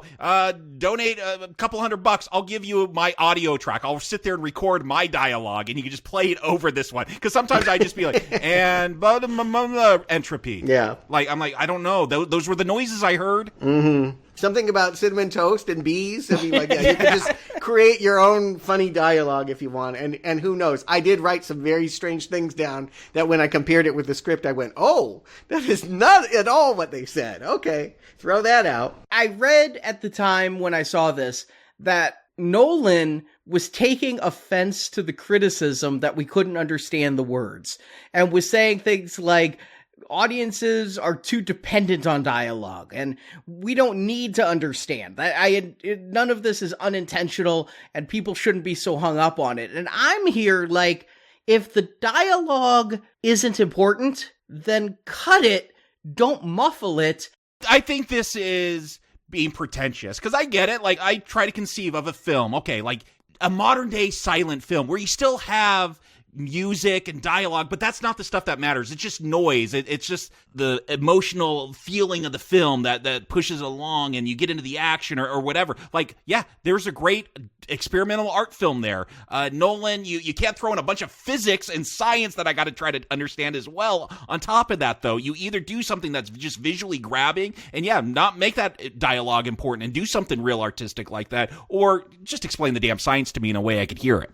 Having taken screenwriter classes, I do know that that's exercises you do. I remember being given that assignment. Okay, you write this. Now you're going to write it again, and you can't use a line of dialogue. Now you write this as a radio play, and you can't show anything. And it allows your brain to think in different creative ways. So I don't think it's wrong to say that, all right, there's a story that's being told that transcends the exposition. And we have often complained that movies over-explain, that we like subtlety, that we want to be able to pick up through inference and not be told everything all the time. I don't think it's a bad instinct, but I hear what you're saying. If you're going to make something with a radical scientific concept like this, exposition the hell out of it. We are best engage with the movie when we feel we understand what's going on. Or just name the movie Reverse Soldiers and have a really cool action film where people are running backwards, and just make it visual. It's really hard to do both of those if you want to be experimental with sound design, which again, I'm all for it, but don't do something this complex. It's frustrating for the audience. It made me give up on this film the first time I watched it. I mean, I'll talk about it later, but literally I had no idea what was going on by the end of this. I didn't know why there was a war. Here's what I would say at this moment is like the most visual of the whole film. This was the moment where I just like kind of my jaw dropped and I was like, oh, so this is why people want to be rich. I don't think I've ever seen luxury presented as so tactile as this movie. In this moment, like that yacht and that life. Like, oh, they live different, don't they? Like you hear about it and then you see something like this and it really sends a message that I could never understand by looking at a bank account. It's like, oh, this is your reality. It's when we see these sailboats, I'm like, those don't even have sails. I don't know what that is. Why? Catamaran. It is so weird looking. Yeah, you got to be super rich to own one of those. It's gorgeous. I mean, just this stuff right here, it's just like, oh, this is a Lifestyles of the Rich and Famous episode that is just IMAX sized. It's amazing to be here in Pompeii, by the way, where that Satyr stone was found. They're going back and referencing that. And that's where this yacht is docked. And I really just feel like, oh, I get it. If you could have all the gold in the world, this is your life. I like that. I think it could have been played a little bit more, too. I mean, he spends most of his time on a boat. I'd love to see this guy's house. But you either do that or golf, right? It just seems like all the richest people golf. Like something like in the end, like they live isolated lives. That's the way I ultimately take it. In the end, when you have all of that money, you kind of are by yourself, either on a boat or on a golf course. Here we see Kat kind of protecting herself by cutting the rope and going to let him die, and the protagonist has to save him because the arms dealer said no, he has to live. It's a little bit nebulous as to why. We think it's because we need him for information on plutonium, but we're going to find out later there's a dead man switch on his wrist. He dies, we all die. He's always measuring his heart rate. Yeah, he has a Fitbit. If I don't sense a pulse there, then boom, boom, boom. Well, it's not assembled yet, so it's not in danger of happening because the 9th piece is still floating out there. But there are 8 artifacts waiting for their 9th so that they can become the algorithm. If he has a dead man switch on his Fitbit, but he doesn't have the 9th piece of the algorithm, can't you kill him now and nothing happens because he doesn't have the whole algorithm? Yes, but the character didn't know that. Protagonist had been told by Priya, who again is kind of like a boss, don't do it. But yeah, if he had all the information, and nobody seems to have all the information, everyone is a little bit in the dark, that by design, then yeah, you could have probably safely killed him at this point and the movie's over. So she was right. I do feel like Kat was right to throw him overboard and to slap protagonist around back at the yacht and say, why did you do it? And so Satyr is going to explain how he got into the business. This is where we talk about that Chernobyl-like city, Stalsk 12. We see those flashbacks of him as a kid digging up his first gold from the future. And we're going to hear the line that he wants protagonist to get more plutonium for him, when really what he wants is that last artifact, that last piece of the algorithm. And it's going to be part of a convoy going through Estonia, sort of Soviet adjacent. It was a part of that empire, and now it sort of has this nebulous small dictatorship, quasi relationship with democracy and the Russia of today. It's a convoy that where is it going? Where do we think this plutonium is going? Is it going to the American government? Like it's going to the CIA? Yeah, I think they say it's some deposit where they put nuclear stuff so it doesn't get out. Okay, yeah, it's going somewhere, and the point is that protagonist has to dress up like a fireman and do a big action scene to get it out. No, he doesn't. He really doesn't. You're trying to be top secret, steal some what you think is plutonium, and you're just going to pull up in a bunch of semis and surround these cars. Like, this is not a covert operation. No, it's aggression. Like, that's just being bigger and bullier. That's just picking on people with a lot of other larger trucks. And what's so weird is we'll see Neil and protagonist. They're in a car as he's, protagonist is putting on his fireman suit. Like, we just talked about the wealth in this film. Like, everything very fancy, very expensive. I'll never own anything in this movie. Like, they're driving this very nice car. There's a big crack in the side mirror on the passenger side. I'm like, protagonist knows stuff is going reverse. Like, that's obviously telling me, like, a bullet's going to hit that or something. Like, they don't notice things. And that's part of my frustration, too, is, like, at least protagonist, he knows about the inversion. Like, I wanted to see him picking up more on clues when this film finally does go in reverse and backtracks, like, things that he would have picked up along the way while he was going forward. I agree. I mean, you said that at that moment with the face mask, we're supposed to think we're ahead of the movie. But I don't want to be ahead of the protagonist the whole way, and I feel like a lot in this car chase I am. I also think Nolan's kind of trying to recapture some of that Dark Knight magic where the Joker hijacked that prison truck. And this isn't that good, but it's a good action scene. I like seeing the protagonist on the fire engine ladder and things. That part I didn't care about. Like, they go and they get their thing, whatever. I can always feel myself checking out whenever there's like a big set piece and I don't care about the mission that much. All right, so he gets the thing and it looks like a doodad, and now what? As you say, the rearview mirror is cracked. The way I take that to mean is this is a character that knows about inversion, knows it hasn't happened yet, knows he needs to be on the lookout for something that's going to collide with it. That's all that he knows. So the suspense is built on, I got to watch what's coming at us in the road because something backwards is going to be coming soon. Yeah, except then there's just a car lying in the road. I'm like, well, that's going to be a backwards chase thing. That's going to pop up. And it will soon enough pop up, and we'll see when this film decides to reverse itself. But again, these things, I'm like, okay, this is setting up some backwards thing. Why don't we just get to it? Like, why are you trying to play coy? Or why, even if protagonist is trying to keep this all a secret because you can't let the future know that you know, I need something to tell me that protagonist knows. I understand frustration, but what are you asking for the movie to tell you in this moment? To show me that protagonist knows what's going on. If this is a pincer attack, as we'll find out at the end, and he set it all up, I want him to be picking up on things, to be setting things up. He does do something, and I didn't see it in its forward motion, and I didn't even see it in its reverse motion until I saw it the second time. But, he's put in that quandary of we have backwards Kenneth Branagh with forwards Cat being held hostage, and he's got to hand over the doodad in 3 seconds or she's going to be shot with an inverse bullet. This is all happening in the car chase at this moment. He bounces the orange case empty across to Kenneth Branagh, and he also throws the doodad in the car in between. I didn't see that. But if you watch the movie in both forward and reverse, they didn't cheat. He did do it. Yeah, I caught it the second time. And why are the cars going back? Have the cars been inversed as well? Because like you said, Cat is moving forward, Sator is moving backward. But the car is going backwards during this chase, which again is cool. Like seeing forward and backwards cars, that's all neat.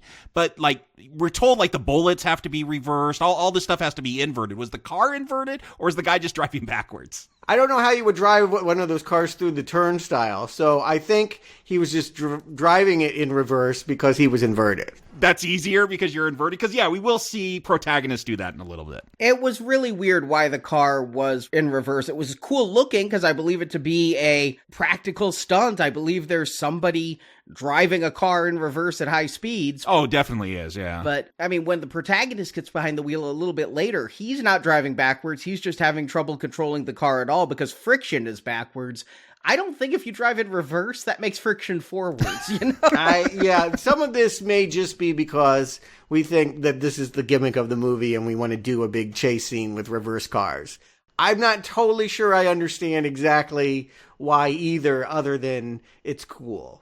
Where I really get lost, though, is in this next moment. When we think that, okay, they're taken prisoner, and we find out there's a second turnstile, and all of a sudden there's reverse Branaghs and other Branaghs and all of this. Yeah, what is going on here? I even after the second time, I don't understand this scene. What's happened is Branagh is coming back in time because he will go through the turnstile. And so what's happening on the Branagh side hasn't happened yet on our side.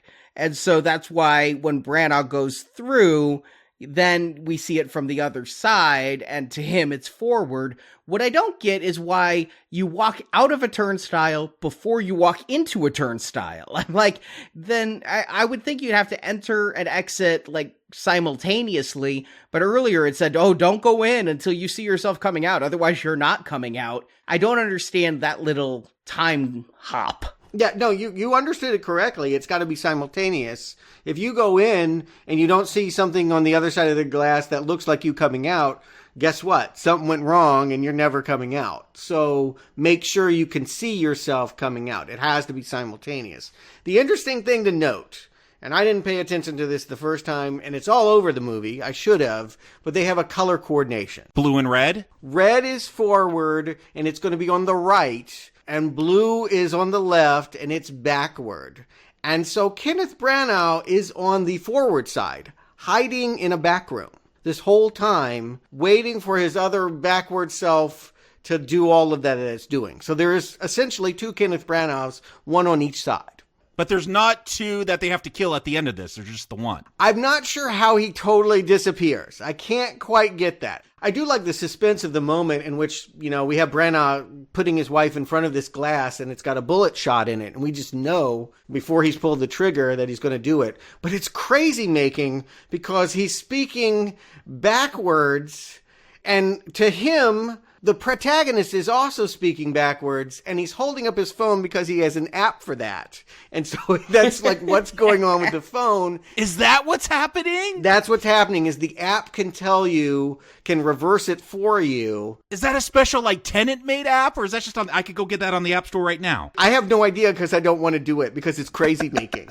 It's so that whole, like, this was like a David Lynch like nightmare dream sequence at this point, that people are talking backwards with Russian accents, and yeah, I really felt myself losing the plot in this moment. And I still feel like I don't totally get, but what I understand is there's now a second Branagh out in the world. There's 2 of them. That out of this exchange, there's 2 Branaghs out in the world, and he can't get back through this because there's a whole bunch of armed guards that will shoot him if he tries to come back through. Are there 2 Branaghs? Yes. Or is the Branagh we saw earlier the one who is reverse, and that's why he was driving backwards? I mean, there is a reverse Branagh, but there is also the other one that went through that will be... Throughout the climax, there's 2 of them. The important thing to keep in mind for the second half of the movie, there are 2 of them floating around. One of them will die, and then one of them will continue on as we know.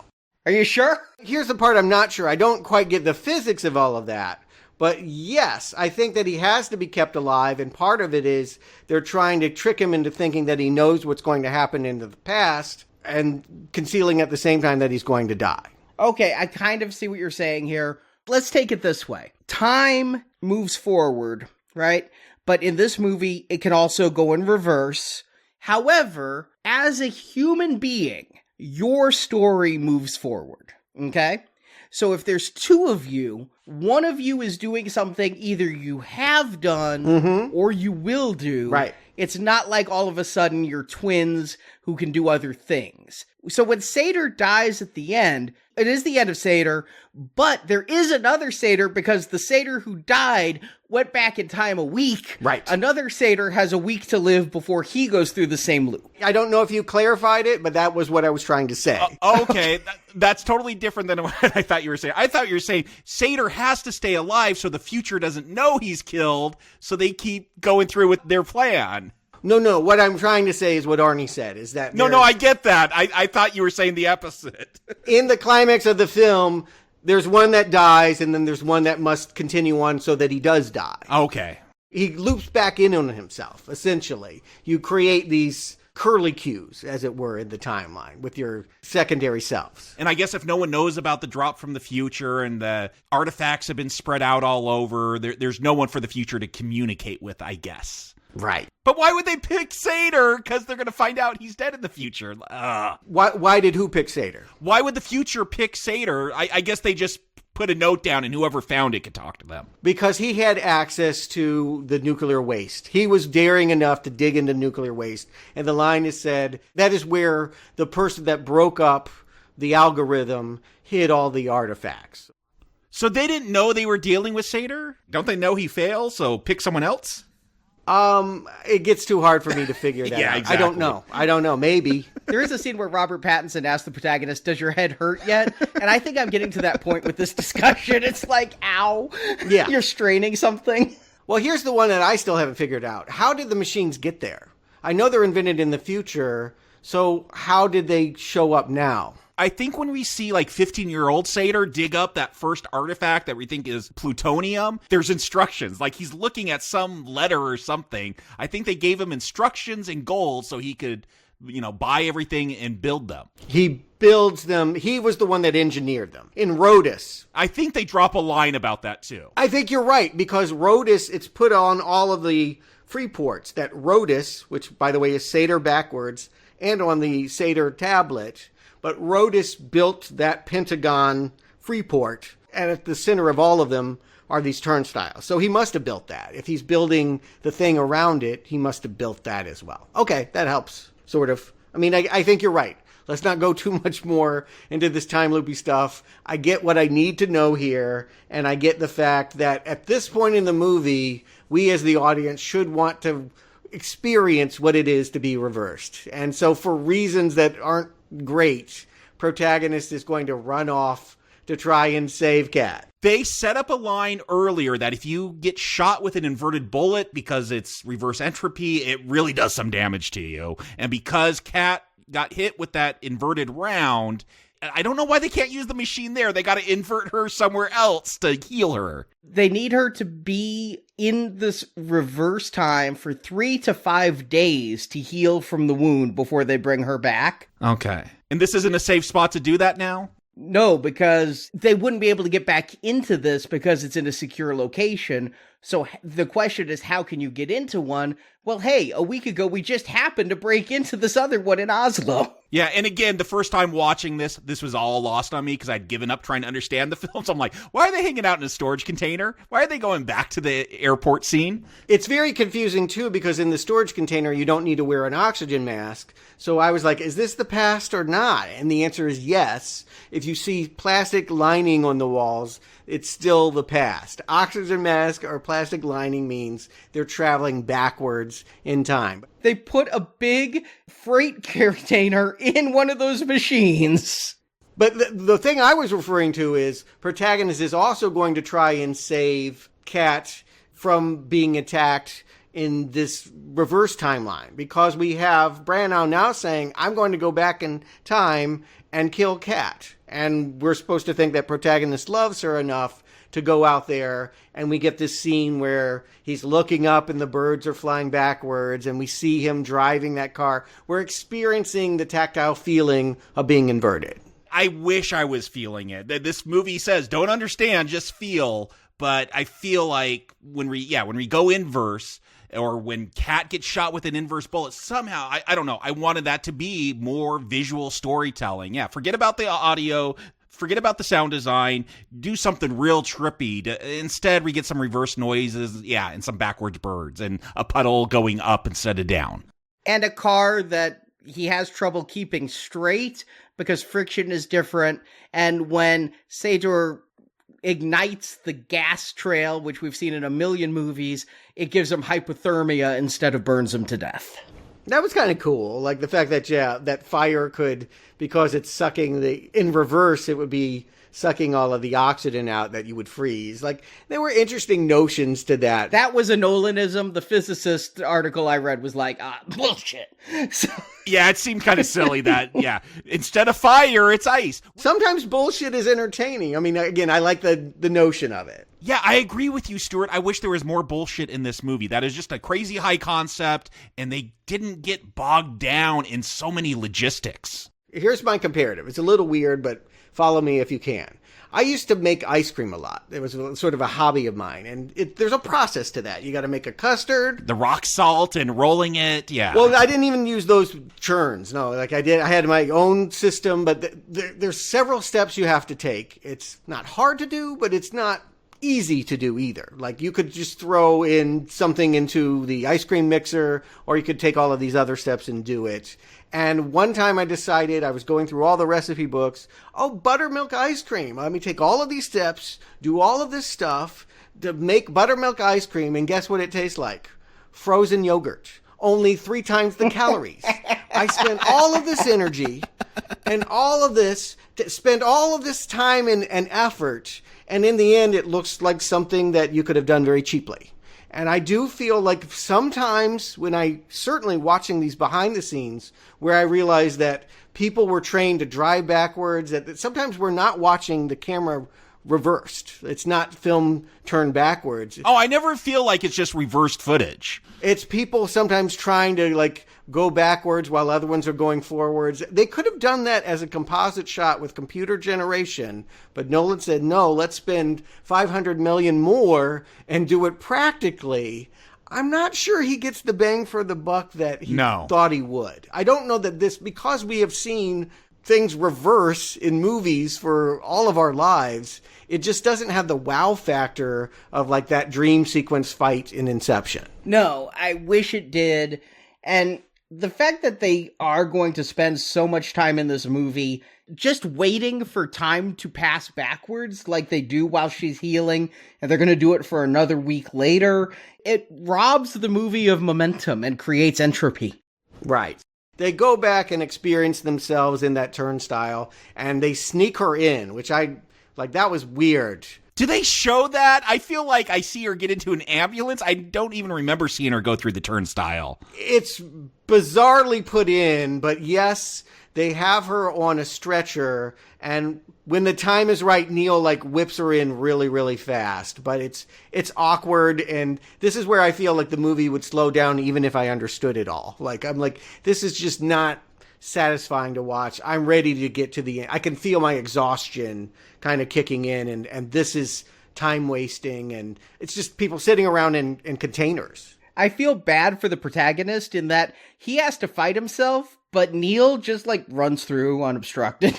Yeah, and again, we knew this was coming, and it's just not mind-blowing in the same way I remember my mind being blown when we had Joseph Gordon-Levitt is running up walls. And, that truly, having watched Inception again after 10 years, that movie, even when you don't understand, that movie can blow you away. And this movie rarely has that impact on me. Yeah, I think I said in that review, give Nolan a Spider-Man movie. That was a great Spider-Man scene with Gordon-Levitt jumping all over. Here, don't give him Endgame. I don't want to see the Avengers time hopping in a Nolan film.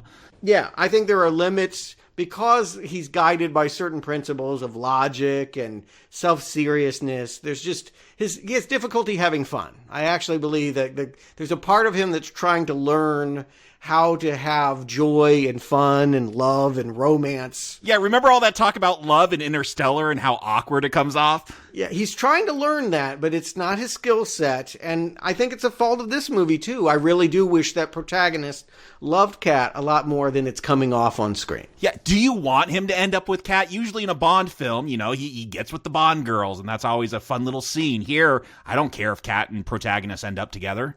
I don't either, and I wish there was more to Kat than I love my son. Mm-hmm. That's all it is. That seems to be her only thing, and her trouble is, for a moment, I thought about leaving my son to escape an abusive man. When they find out about the algorithm, and they're like, all the people who have or ever will live will die, she goes, and my son will die. Yeah. It is a little funny. I agree. Again, I like some of her interplay with protagonists, but they don't have the romantic chemistry they need. And that's difficult to diagnose why. If it's the casting chemistry, if it's the script and the lugubriousness of what they have to do, and how could anyone fall in love when they're running through turnstiles and getting shot with inverted bullets. I feel like they're not characters. They don't even bother giving the protagonist a name. Yes, these actors are creating wry little moments through delivery and things, and I think I have to praise the actors for giving what humanity the script didn't for these characters. Why do I not care about their love story? Because I don't care about them. This is a movie about the what, not about the who. Yeah, I feel that Nolan is getting lost in his details. And another pass on this script, more time with the rehearsal. God forbid I say this. We needed David Goyer to punch this up a little bit. Yeah, maybe. I mean, I definitely feel like it could use a little bit more genre. And that it did spend a whole lot in the beginning chasing a painting. And maybe the second half, we're just exhausted and we're not with it in the way that we need to. But I can definitely feel like even on second viewing, even though I understand it better, I can feel my enthusiasm waning as we get to what should be the biggest stunt piece yet, when they're finally going to raid that Russian town forwards and backwards and try to stop their algorithm from being buried. Explain one thing to me. Earlier, when Sator was shooting his wife backwards, this military group led by Ives shows up, and then now they're going to be this whole ending. Who are these people? Well, because it's a pincer attack. We're not seeing the whole thing. There are people moving backwards. There are people moving forward that have talked with the future. Like, there's stuff going on all over, but we're experiencing it, I guess, for the first time, like protagonists. But who are they? I mean, they obviously all know about time travel because they know the other squad is attacking backwards. I think Ives does. Yeah, they know there's people inverted. I don't know how much they really know, though. Ives seems to know what the algorithm is based on the ending of this film. I don't know about the rest of the soldiers. Jacob, they all know, and the reason why they know is they have one of the machines. We see them doing that. In their training, they actually have a turnstile. No, I get that because they know they're inverted, but do they know about this algorithm? Do they know about these people from the future? Again, you're trying to keep this quiet. Why would you tell hundreds of soldiers? Well, let's slow this down a little. They know how to work inverted, and that's what they do. But they're soldiers. They follow orders. They answer to Priya. And so Priya, again, is supposed to be the mastermind. This is the part of the story where they've gone back to her and say, why did you have me give him that object? You set me up to, like, feed the enemy the thing. And she goes, basically you find out, like, that's what I wanted. And so, again, it makes her look like she's the one pulling the strings. She's the puppet master here. Yeah, she says you are a protagonist. You're not the only guy here. Right. And so, yeah, she believes she has most of the control. She has these people working for them. And so I think that this is kind of her operation. So they're all her people, but she's quasi-Tenet and... No, she's Tenet. I don't know why you keep quasi-ing her. She's Tenet. Because she's going to betray them in the end? No, she doesn't betray them. There's no betrayal. The path is that once we've wrapped all of this up, and you're going to see this as we reach the end, everyone's got to die that knows what we're doing. Because we are trying to tell everyone how not to make the nuclear bomb. We are trying to reverse the Pandora's box so that it doesn't get out into the world. And the best way to do that is to scatter all the pieces and then kill all the people that know where those pieces are. And then the algorithm. Let's talk algorithm for a moment. Mm-hmm. In this movie, the algorithm is a bunch of metal cubes that fit together. It is, according to the people that designed it, designed to look like the symbols you would use writing a mathematical formula. I don't have that training. I can't speak to it. None of them look like a plus sign or a minus sign to me. Apparently, they kind of do. I went to Webster's dictionary. An algorithm is, quote, a process or set of rules to be followed in calculations or other problem-solving operations, especially by a computer. Yeah, it's not a physical thing. No, well, I could even go with, you have represented an algorithm in physical form through some kind of art. Right. However, it's still only going to be instructions on how to do something. It's not, in fact, in and of itself, a bomb that's going to be set off to reverse time. But that's how it's set up in this movie, is once Sator dies, it goes off. Yeah, okay, you're being a little literal. I mean, yeah, just accept the fact that it's 9 pieces to a bomb. Like, that's all we really need here. The 9 pieces. Then don't call it an algorithm! Yeah, call it a reverse nuclear bomb, because that sounds awesome. I mean, I'm not going to get caught up in the jargon. Like, that's what they decided to name it. I'm trying to understand the fucking movie. Yeah. And they're using a lot of jargon. And so I'm trying to parse it and understand this movie. And so they're saying they have an algorithm. But you're not supposed to understand it. You're supposed to feel it. Again, each piece is its own individual thing.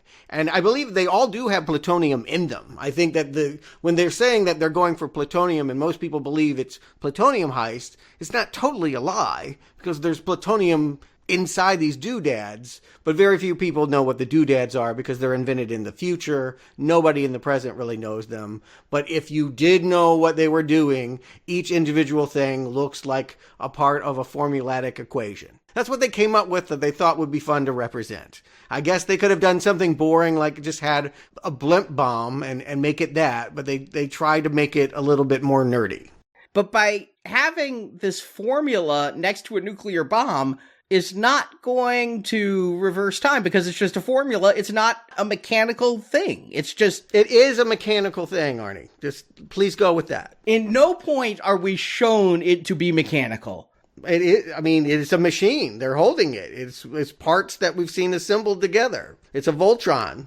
We've seen giant bricks that look like weights on free weights, only square instead of circles. That is what we have seen. I have not seen wiring, circuitry, or anything to tell me this is a device. Yeah, they just click them together like Legos. Yes, exactly. I mean, the problem is it's all tell and no show. When Sator dies, it's going to set that thing off and somehow reverse entropy and the future comes to the past or something. It's bad. That's all we know. It's bad. No, let me help out a little bit. Here's what I do understand. In the future, what makes it tip in that way is the fact that the inverted radiation, whatever, the properties of the entropy, we got to get it into the past in order for this thing to work. So the gold not only has been enriching Branagh, but it has been polluting our world. In the same way that we polluted their world, they're now polluting us, so that when enough of that gold comes back at us, that's when that thing can activate. That's how it works. It has to have enough of that. Wait, what? Where'd you get this? It's in the dialogue. Okay. Yeah, they do say that the more they send stuff back, the more time is flowing in both directions. We're dominant because more stuff has been moving forward. Okay. But the reverse entropy... A seesaw. Yeah. It goes back the other way when enough of it, and I guess enough gold has come back, which again shows you Kenneth Branagh only cares about himself. Because he's like, I want the gold. I don't care if it's going to kill everyone else. And when I die, you're all going to die. I mean, he says that to Kat. If I can't have you, no one can. And that's supposed to be a big revelation later that he means that about the whole world. Right. And so his other self has decided that that's the moment he's going to kill himself. He even has the CIA little thing. I'm not sure exactly how he got it. Maybe he got it off the protagonist. My head hurts trying to think. But let's just say that he has CIA connections and he's ready to kill himself because his lover has rejected him on that boat. And so they know this is a pivotal moment in history. While that's going to happen on that boat, the opera house is being attacked and this algorithm is being buried and no one will be able to get to it and it's going to go off. So we're going to have a climax in which the soldiers are going to pull the algorithm out before it gets buried. Does it need to be this complex? Of course it doesn't. Is it more fun than it is? No. Like, my question, are they in Stalsk 12? Like, they talk about that is the dead drop, that's yes. where the future, so that's where they have to go to get this bomb at the end? Yes, they've been talking about Stalsk 12 the whole time. I'm glad I got that on my second viewing, because again, the first time, I had no idea why there was armies running around. I'm like, oh, there's a war all of a sudden, okay. Even Branagh calls back for reasons into a CB radio that is down in the hyper chamber thing at the end, and he's saying, what is it like for you to see where my beginning is your end or something. So like, this is where he dug up his first messages from the future. This is where he trades with them. So yeah, he gets his gold and they send back the pollution in this way here at this spot. And I think he even had a line of dialogue that says, nobody else is allowed to be around here. They evacuated the town, and his company, Rotus, is the only one that does the business. The end is, it's a big military operation. We've seen Nolan do ones like this before with Dunkirk.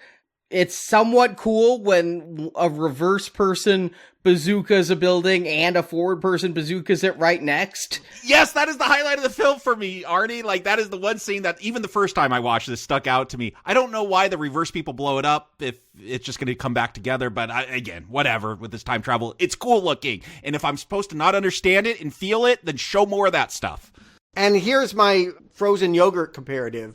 One would think that you would just do that in post, right? But no, they actually built a building that could be reassembled or fall apart practically. Okay, I see. To me, I just assumed it was in post, so that's a failure. Just do it with computers there. Why spend that much money? Why that many calories, Nolan? Why do that? It just tastes like yogurt when you reverse the footage. You know, if he'd done that in computer, this movie might have made money. Yeah. Yeah. Again, it's fascinating that people are dedicated in that way. I just wish I understood more. Well, I guess I do. When I watched it the second time, the military briefing was very clear. All these troops are a diversion so that a splinter group of two people from one side who are Ives and the protagonist, and one person from the other side, Neil, can go for the algorithm while everybody else is failing to turn off a nuke. And the reason why, I don't know that it's a nuclear bomb, it's just an explosion. It's something to bring the rocks down on the algorithm. When talking about this dead drop, the place where they're putting the algorithm, the protagonist says it's a hypocenter, which is the ground zero for an underground nuclear test. Mm-hmm. And the dead drop is at the bottom of that hypocenter. So I thought that they were, I'm pretty sure that bomb's nuclear. No, I took that to mean what the city was for previously, back in the Soviet Union days. Like why there is an underground city. Yeah, all they say to the people is our job is to fail to defuse that bomb. So I was very curious how the protagonist could survive such a close call with a nuke. Maybe it's not a nuke. It's not a nuke. Yeah, no, that wouldn't make any sense. They would all be radiated and you wouldn't have to kill each other at the end because you're all walking dead. But yeah, I take it to mean that, yes, this hypocenter is where they were doing that kind of testing back in the day, and where there's a silo, right? They're putting that we haven't talked about him yet, but Volkov has been sort of the odd job henchman in Bond metaphor to Branagh. He's been the big, tough, bald guy that's been kind of glowering and in the background. He's been the one to be tasking to make sure that this thing stays buried, and I think he's trying to drop it down a missile silo, maybe? And then at some point, Neil knows things that he's doing and decides to self-sacrifice by reversing his reverse self so that he can run in there, get shot, and deactivate the algorithm. I think. He has to open a door and take a bullet for the protagonist, because this henchman of Sator was going to shoot the protagonist, and Neil, though we don't know it's Neil, takes the bullet for him. We know it's Neil. It shows that same red talisman on him. Yeah. It's bookending what he did for him at the Opera House, which is happening at the same time, by the way, in a different way. That opera stuff is all going on while all of this stuff is going on, while all the stuff in the Vietnam holiday is going on as well. And so, yes, I don't quite get exactly what he did, but I think he also did something to the algorithm, because Branagh is going to die before he's supposed to, and yet it doesn't explode. I don't understand that either. When I said I got 80%, that means the last 20% of this movie is a question mark to me. After 2 watchings, reading the subtitles. The way I took it, because I agree, there's a countdown. There's like from 10. So I'm like, They both have 10 minutes, both sides. It's all they're going simultaneously from opposite ends. Red team, blue team. Oh, okay. I thought that was a countdown. I thought 10 seconds from when his Fitbit stopped reporting that he was alive. And I thought like maybe the future would then find out he was dead and then somehow set off the algorithm. But I don't think that's the case. But again, I don't understand it. I think they want to make sure this algorithm is out of the cavern and can't be buried before he dies. Yeah, they make a big deal of getting it out of there before he dies, but when he dies, it doesn't set it up, so I guess just getting it out of there is enough? Yeah, that's the mechanics of all of that remain lost to me. Listeners, let us know. Yeah, maybe Neil did something. That was my assumption. Or maybe all Neil did was just sacrifice his life to save protagonist, which seems like he could have done that in a different way, but...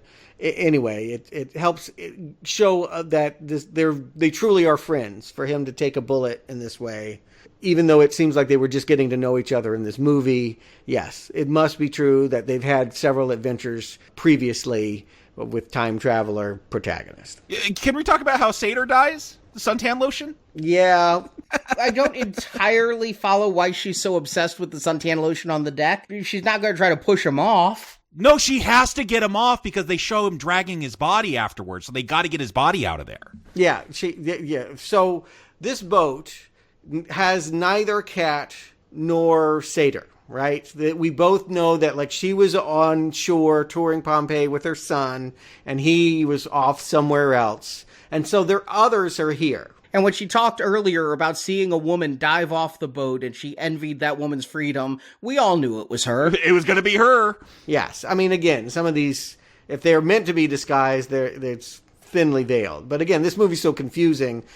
I don't feel like I really am ahead of this film. But yes, that part I was waiting for. How is she going to see herself? Her other self is here to commit a hit. There's a guy that's going to shoot a flare that tells her, I think, when the algorithm is pulled out. That's the signal to say, kill him, or maybe it's the signal to say your other self is coming on board the yacht. Wasn't clear. Did you guys know why Mahir is there with the flare gun? He's there to tell her the algorithm is defused, you can kill him now. Yeah, I got that. Okay. And it's not to tell her her other self is coming. I was like, it's one or the other, but... No, because the other self wasn't supposed to come for a long time, but then unexpectedly, Sator says, bring my son back. Ah, you're right. Okay. Yeah, because he knows that something's going on, that she's a duplicate. Okay, you're right. Yes. And so this is where we have to care about their relationship, which is hard because this is the part that Nolan has not spent a really good time developing the love triangle as it should. A different director, it would be interesting. They'd probably get some of the technical things wrong, but I think we would be more dialed in to the heartbeat of this. And again, the bonus material kept saying, you're going to love her, how her story is so translatable, and, look into this watch. You will love her. I'm like, I don't know that people do. No, I get her out of this movie. Yeah, I think that this is a hard sell for this movie, is that we're now to care about the fact that she had this bad marriage, and suddenly this is a relationship drama for about 5 minutes. I wish it did, and I feel like other directors would have been able to do it, but Nolan can't. Can someone, or maybe even you, Arnie, write an algorithm that can teach Christopher Nolan, like, emotion and relationships and, like, how to make satisfying ones in a movie? Because, damn, he fails every time. I think we need to do time travel to Star Trek The Next Generation and put Data's emotion chip in Nolan's head, because it is like Commander Data simulating human emotion through screenplay. Yeah, it didn't serve him well in Interstellar to have Matthew McConaughey burst down into tears. That's all I remember from Interstellar is Matthew McConaughey yelling Murph from behind giant books. That's literally all I remember, and I hate it. Yeah, it's what made me think that I didn't like that movie, and it's just I didn't like that scene. I didn't like that ending. But the movie's, it's got its high points, and my point is that I don't feel like this emotional malarkey is as offensive as that. This is not a deal breaker here in the end, but I do feel like her storyline is far less interesting than whatever the hell they're doing trying to get the artifact out of the ground. I mean, we've talked about so many questions we've had in this movie, and like, why didn't they just throw an insert shot of this or that just to help it make it a little bit more clear? But damn it, they don't spend a lot of time showing her, like, get that suntan lotion, spray it all over the deck, get it all wet and slippery, like, hide the gun, like...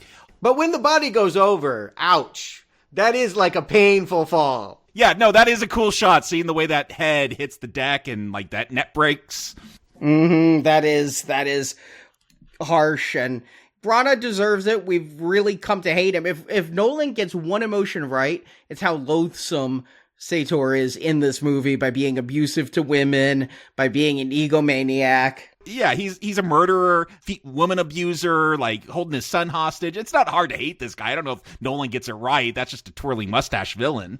No, but it's interesting because, again, it's all in the dialogue, but he's also God. Is this how we should feel about our creator if he set us all up to die in this way? There is so much in the end about faith and what happened, and that's about having faith in the mechanics of the world, and we still have to do our part. Like, I wish this was more of a movie about confronting God or having faith in chaos or any of that. Like, there are some cool lines, and I'm glad I watched it the second time with the subtitles so I could get them. Like, one of my big problems the first time I watched this is like, why wasn't this whole movie a pincer move? Oh, we are told that at the end, that they are just doing a big pincer move, so I'm glad they at least acknowledged that. But pick a theme and go with it. Well, there's several themes. It's dense, but the exchange I'm talking about specifically is we have Branagh on that CB radio talking to protagonist while he's down there in the hypo center, and he's having his whole God complex down there, and it said madman or God, and protagonist is like, what's the difference? I mean, it's just a little thing that they throw in there, but I do feel like while we can hate Branagh, and he is despicable, there is some thought about the notion of our creator that sets us up in this way. And so the movie is getting, I think, ultimately to the idea of what is our social responsibility in a world where time is manipulative. What can we do to influence the future so that they don't try to send things back to kill us? Murder people. It's the most Hollywood answer. Again, plant some trees, guys. Don't murder people, plant some trees. Fix the climate. I think there will be people trying to do that. But again, I think you're blaming the spies on screen for not doing the ecological digging. And I think that seems like the most satisfying answer to the dilemma here. You want to see a movie about people planting trees? Look, if you got dialogue that I could understand and it's well written, yeah, sure. I love the cherry tree, that play by Chekhov. Well, the movie that they wind up on is Casablanca. When we finally get them pulled out of the hole, they do a famous inversion of the line, the beginning of a beautiful friendship. This is where we find this is the end of a beautiful friendship. For one of them. He's going to go down there and get shot, but hey, you're going to find out in the future that we had all of this fun. That's something that was pretty obvious coming, and I think it's good. I do again wish Pattinson were older, or just the person playing that Neil character, but it's a good ending to this. I mean, mission accomplished. But it's also important to point out there's a third guy there, and Ives is like, yeah, it's time to kill all of you. I want to kill you. Was that part of the plan? That caught me by surprise. No, it's there when he talks about the Splinter Team. The reason why they're a Splinter Team of 2 is I only want to have to kill you and myself. Like, I don't want to have to do all these people. Okay, he was going to kill himself too then. Yes. I forget exactly the line, but it's a pointed thing of like, I thought we could take care of each other, is I think the way that he puts it. So he has the attitude that if we're the only ones that know that we have these artifacts and what they do, and I'm not even sure that Ives knows exactly what they do, and nobody knows how they work, I guess he feels comfortable enough breaking them up and scattering around the world. And if I ever see you again, I'll give you the chance to disappear. And if I ever see you again, I'll kill you. But I'll let you decide when and if you should kill yourself. Well, it would have been weird if he just killed himself and the other two, because then the algorithm would have just been laying on the ground for someone else to find. Right. They have to disassemble it, and they have to scatter it about, and no one need know where they go. So it's some kind of ending here that, again, maybe a sequel is planned. Maybe they could do more here, and that could be something in the future. But I tend to think not. No, I think if Nolan could reverse time, maybe he wouldn't have released this film in 2020, but he did, and the protagonist's story is told. But yeah, there's one more person to bump off. Again, the head of Tenet, or so she thought, and it turns out that no, the head of Tenet is protagonist, and he's going to make sure he's the only one that knows. He's going to be the puppet master. Which cat is this at the end? Is this because there's two cats, right? No, because again, eventually the second cat will catch up with the first cat, because the second cat eventually has to go back in time and forward in time to eventually there's only one cat. And this is the cat that jumped off the boat and has the stomach scar. Yeah, because she has the phone that protagonist gave her. Mm-hmm. Yeah. It has to be that cat. Yeah, exactly. Because she communicated in the phone where she was going to be. It told Priya from future, knowing that, okay, this is where we can take a hit out on her. But in fact, it was where protagonist could take a hit out on Priya. And so twist, twist, twist, twist. Nolan, he likes to be spinning around like the turnstiles themselves here. It's head spinning for sure. But he was killing Priya because Priya was going to kill Cat. Right, because no one can know. Because she was part of the inner circle that knew what was going on. Because in the end, in order to protect the future, you have to kill everyone that ever knew about this stuff. And there's only one left. But that person is going to be the protagonist. It's not going to be her. And Ives. And Cat. Well, again, Ives made a generous and maybe risky, depending on how the sequel works out, like maybe he'll regret that choice. But he ultimately decided maybe he didn't want to die himself, but he ultimately said, I'll give you the opportunity to disappear, and if I see you again, and I'm going to be looking for you too. I mean, he made that point. I'm not going to just let you go off in the sunset. I'm going to give you a 10-minute head start. It's kind of how it feels like. I'll let you run ahead, but basically, after I hide mine, I'm coming for you. And so we have a final moment of maybe generational healing, a young child holding older Kat's hand, a symbol of like the future and the present harmonious mother and child. Although they're still dead in the future, right? Like you're as you pointed out, Jacob, no one's planting trees. So ultimately, Yeah. if not Max, then Max's grandkids. There's so much murder they have to cover up, like kill all these souls. Plant trees. It's the better solution. It's easier. Maybe that's where they're walking off to go do. They're going to go to a seed factory and just Johnny Appleseed the shit out of this. Like people in the future. Don't send gold, send seeds. We'll plant them. We'll make trees for you. Again, I think you're missing the idea that it's more fun to watch people battle than it would be for this agrarian utopia. Sometimes it's more fun to watch people battle. It depends on the director. Let's find out then. Yes, Jacob, Stuart, do you recommend, and in the future will you recommend, and in the past did you recommend Tenet? Jacob. I am going to go into the past. If you're, I don't know, what is this, June, July, August, whenever it came out in theaters, I don't see this film because it's going to be an awful experience. It's hard to understand. Like, it's a very complex film. Like, as Nolan conceived it without the aids of subtitles and being able to pause and rewind and rewatch scenes, don't watch it the way Nolan wants you to. In a theater with sound you can't understand. So, straight up. But what about when you could sit down and really dissect this film? You know, now that I've watched it and I could rewind and read the subtitles, I understand it more. But did that make me like it more? Like, did that change it from a not recommend to a recommend? And my problem is, like, this film tells me don't try to understand it.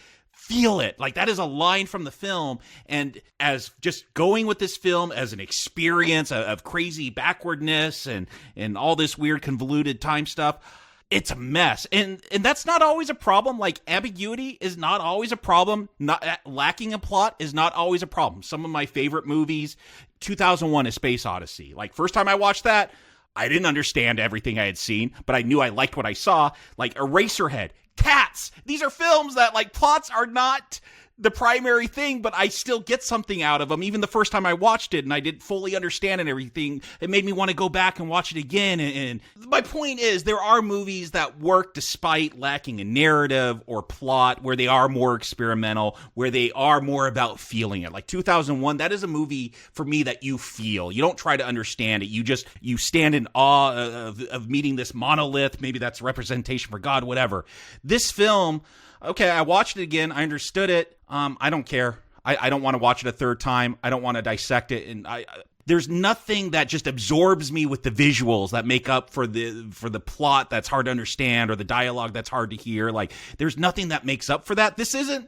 And here's the thing. I know I'm coming off as very angry and very passionate. And the reason is I feel like I'm an English teacher. I've seen young Chris Nolan. You know, I had him in my freshman English class. He turned in Following. Okay. Interesting film. This kid's got promise. I experienced, you know, in his sophomore and junior years, he gave me The Dark Knight. He gave me Inception, Memento. Those are like his strongest films. I'm like, wow, this person's going to go on. They're so talented. And then they turn in their final paper the senior year and it's Tenet. And I'm like, oh, okay, you are human. Like, you do have flaws. Even like Interstellar, with all its flaws, like there is something about the spectacle of that film that I get absorbed in. And same with Dark Knight Rises. I know not a lot of people like that one, but I get absorbed in those films. He's able to give me something to grab onto. This one was a disappointment where, Stuart, you called it out earlier in this review. Have someone else go over the script. Give it another rewrite. It needs it. Toss stuff out. If you want to do experimental sound design, that's fine. Let's toss out a bunch of the dialogue scenes then and just get to the more visual stuff. This is it shows me that Christopher Nolan is human. Someone that, as a director, like, I had a very high esteem, and then this, okay, you can make mistakes, Chris. You're not perfect. I get it now. So that is why I get so passionate about this one. It is surprising how much of a mess it is when it has all those Nolan things that we come to expect, messing with time and visually, like, great. Like, yeah, I like a lot of the visuals here, but this story, it's not worth the work, and it's not worth experiencing it the way Nolan wants you to in a theater where you can't understand it. So no, I don't recommend Tenet. Stuart. I do have 2 reviews as well. I have my past review. I have exactly what I wrote when I came home from the theater. I wrote this: "The dream is collapsing into self-parody."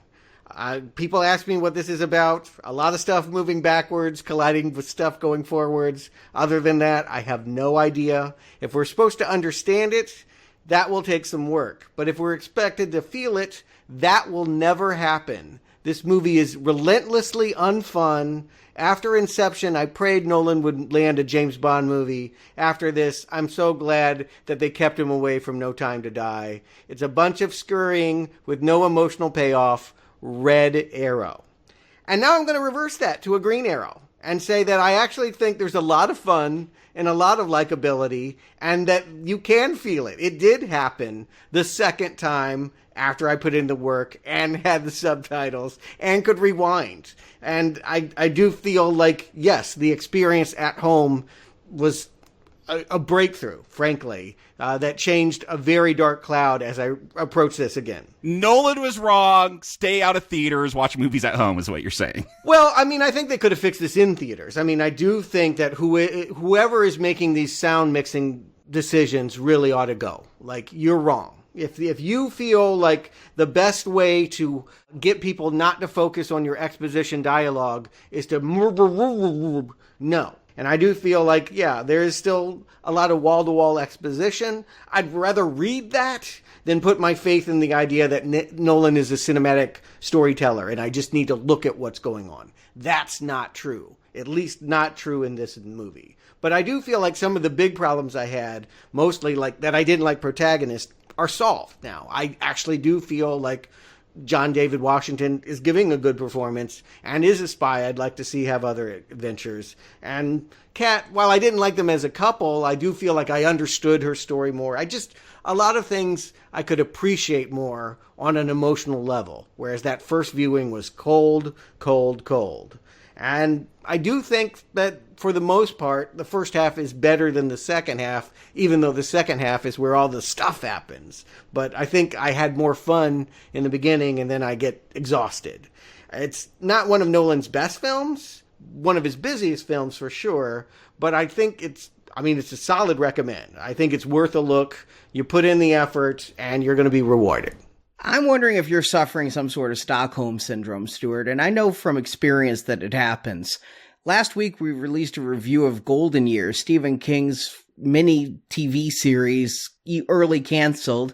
We recorded that quite a while ago. Schedule changes, that one stayed in the can. And when I was listening to it before releasing it, I'm like, how the hell was I on the borderline on this? This is bad. Well, the answer is I spent 21 hours watching it 3 times in a row, and Stockholm Syndrome had set in. But fortunately, I saw clear to give that the red arrow it so rightly deserved. I regret even hemming and hawing about that fact, because this is a movie with no characters. It doesn't meet the narrative minimum for having characters here, where a woman is defined strictly by her motherhood and being a sexual object for her husband. The child is nothing but an object. The boy's a prop. I don't know that he ever says a line. The protagonist doesn't get a name or a personal story. You tell me he's a spy that doesn't have one, then show me something that impacts him. That, why would somebody with no human attachment care so much about saving the world? I don't understand the relationships in this movie, and it's because there really aren't any. There's a bunch of actors doing the best they can with a poorly written script, and when I see people praising this film when it first came out, I'm thinking The Emperor Had No Clothes, and if this wasn't Nolan, if this was Paul W.S. Anderson turned this in, exactly the same movie, people would call it out. I would praise it because he actually used practical effects, and I don't think Paul W.S. Anderson has ever done that. No, I mean, yes, people would say it's Paul W.S. Anderson's best film, but would they endorse it, But this is Nolan, and people can't disrespect Nolan, and so I think a lot of this praise came from fanboys who were afraid to say the Emperor has no clothes. This Emperor has no clothes, and what we're seeing from his crotch is a red arrow pointing straight down. And Arnie, you know very well, 24 hours ago, I was agreeing with you. So it's not Stockholm Syndrome. I watched the movie again, and I read the script, and I went, oh, there's a lot more here. I think that I was more forgiving than I think you are after your first viewing. And I think, in general, I like Chris Nolan a lot more. I like his style. What you see is no characters, his coldness, sometimes that doesn't bother me at all. And I came back to this with a completely open mind on the second viewing. Completely. I'm like, I've had time to think about this movie a lot. And coming back to it, what will I think? It's like you said about Interstellar. I just remember the Murph thing. If I watch it again, I'll probably be like, oh yeah, I really like the Matt Damon stuff. Yeah, exactly. With Tenet, I came back and I remembered liking some of the action scenes. And on a second viewing, I actually like this movie less. Because the first time, I gave it some passes. Like, I didn't quite understand some of that dialogue, so maybe that was the character moment. Now that I've read the subtitles and everything, I realize there's nothing here. There's nothing here. There's nothing here. We talked for 3 hours. There's lots of themes. We talked about them. I feel like you learned things in the discussion. I actually disagree with several of your theses about this, and I've stated that. Well, I didn't get that, but I get that you're very resistant. And again, I'm a little... To characterize Nolan fans as blind and stupid and slavishly following an emperor with no clothes, instead of saying maybe they appreciate things that I don't see in this, is ungenerous. Then I'm being ungenerous, but I do believe if this was a Paul W.S. Anderson film, the exact same people would be saying different things. I think it's very fair to say that you can be a fan of someone and work harder to like their stuff. You would want to like a new Star Wars movie. Maybe that's a bad example. You would want to like a new Marvel movie more than I would because you're more invested in it. But I don't feel like people are going to say I love something that they don't. And I did not love this movie the first time I saw it. Very clearly. You can hear that in that first review. That was a bad review. But I did see a lot that once I could hear it, once I could read it, quite frankly, I saw a lot in this movie. I feel like there's a lot of cool ideas going on. The fact that you had to read it alone should be enough for a red arrow. And I disagree with that. Movies can have all different ways of communicating their message. This movie doesn't communicate it another way. I think in different ways. That's the tagline they use throughout the advertising. You guys have very rigid ideas about how the movie should be told. It didn't follow those patterns. No. I criticized it based on how Nolan decided to tell it. I think there was a good way to tell this story. That's not a problem.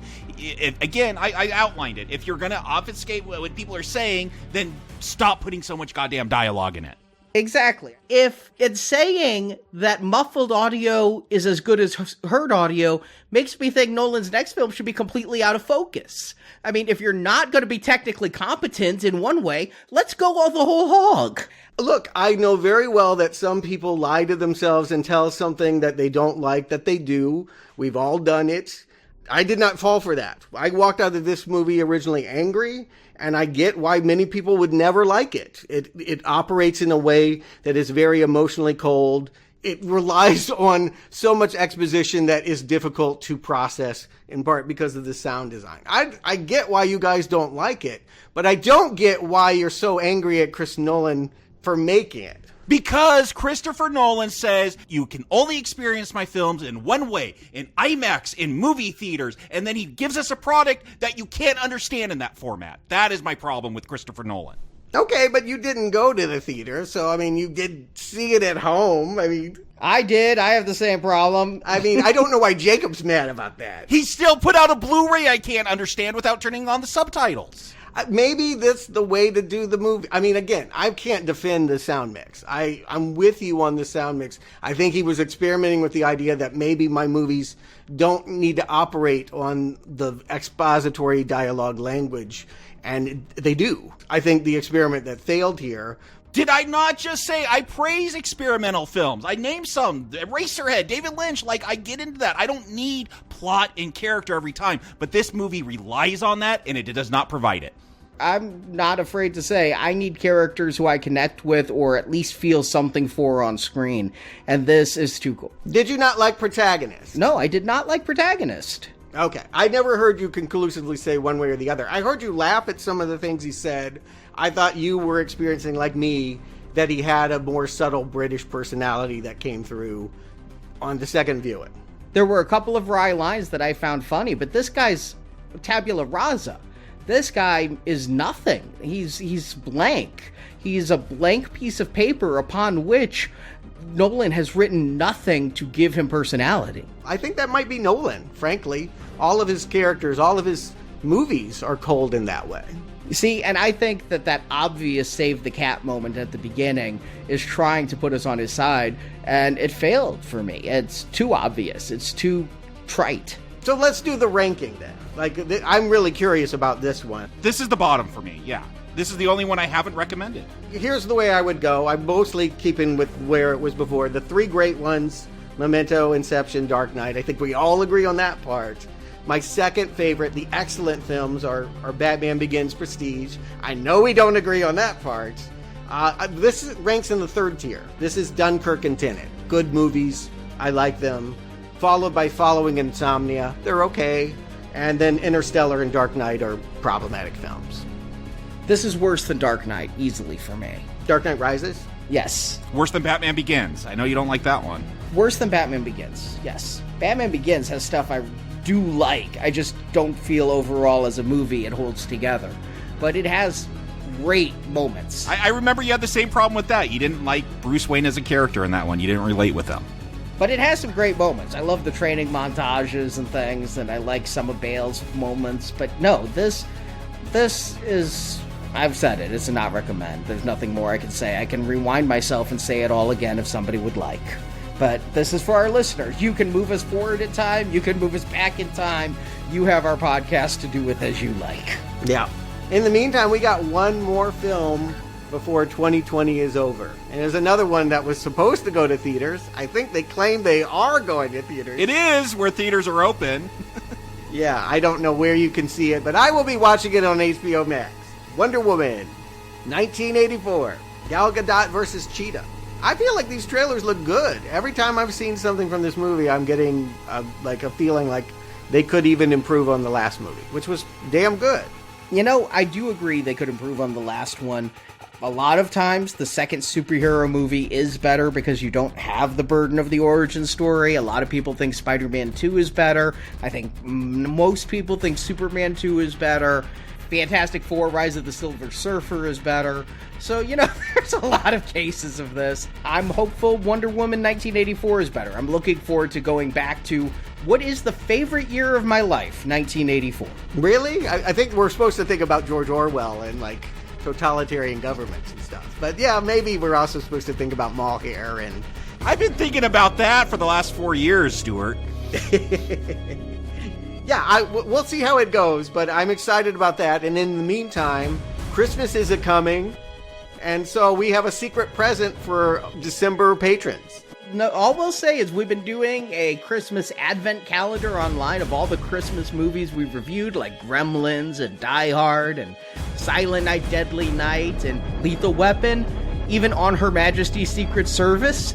So we're going to end with a 25th movie, a 25th Christmas movie for our patrons. I can't wait to open that present. I think patrons are going to like it.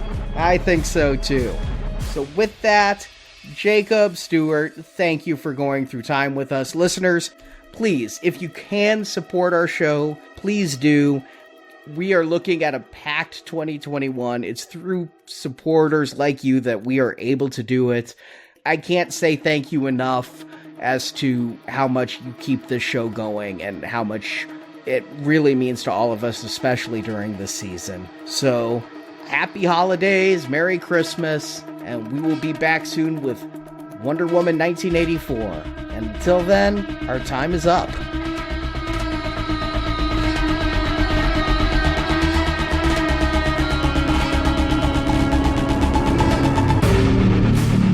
For me, I think it's the end of a beautiful friendship. But for me, it's just the beginning. We get up to some stuff. You're gonna love it. You'll see. Thank you for listening to this episode of Now Playing Podcast. We hope you've enjoyed the show. Anything that goes into the record speaks directly to the future. Come back to NowPlayingPodcast.com each week for another new movie review podcast. Time isn't the problem. It's getting out alive is the problem. Also at our site, you can find hundreds of other movie reviews, including Star Wars, A Nightmare on Elm Street, Independence Day, the Avengers films, Back to the Future, Batman, Superman, The Fast and the Furious, and more. We live in a twilight world, and there are no friends at dusk. Now Playing Podcast is a show without any sponsors or ads. We rely on support from listeners like you to keep Now Playing operating. It seems I now owe you my life. You can donate to the show and, as our thank you, receive bonus podcasts. Over 150 bonus movie reviews are available to choose from on the Now Playing Podbean page, including Alien, Night of the Living Dead, Jurassic Park, Ghostbusters, Indiana Jones, Lord of the Rings, Psycho, Troll, and more. The filthy business that put those clothes on your back and our boy in his school. Find a full list of available bonus shows at nowplayingpodcast.com/donate. But in this world where someone is claiming to be a billionaire, Brooks Brothers won't cut it. I'm assuming I'm on a budget. You can also join the Now Playing Patron campaign through our Podbean site. Patrons of $10 or more get a new exclusive movie review every month, plus even more perks, including one where you can pick a movie for our hosts to review. Our clients use us because we have no priorities above their property. Find the details on our website. We're going in. You might as well help us. You can help us out by leaving us a 5-star review on Stitcher, Podbean, iTunes, or your other podcast store of choice. I need your word. What good is someone's word in our line of business? You can follow Now Playing on Facebook and Twitter, where we post announcements of new episodes and where the hosts post movie mini reviews. Links to our social media pages are available on our homepage. I'm moving backwards. It's the ball I have to follow. Now Playing Podcast is produced by Arnie Carvalho. I think you guys what he wants. Not always, apparently. Associate produced by Jason Latham. Now Playing is edited by Arnie. That's the one with the real power to change the world. Now Playing credits read by Brock. Somebody talked. Who was it? Was it you? The opinions expressed on Now Playing are those of the individual hosts and may not reflect the opinion of Venganza Media Incorporated. Lying is standard operating procedure. Venganza Media Incorporated is not affiliated with the motion pictures reviewed or otherwise referred to herein. Is your head hurt yet? Yes. All movie clips and music included in this podcast are the intellectual property of their respective copyright holders. They are included here for the purpose of review and no infringement is intended. We are being attacked by the future. Now Playing Podcast is an exclusive trademark of Venganza Media Incorporated. Now Playing is a Venganza Media production, copyright 2020, and no part of this show may be reproduced, repurposed, or redistributed without the written permission of Venganza Media Incorporated. All rights reserved. I'll see you at the beginning, friend.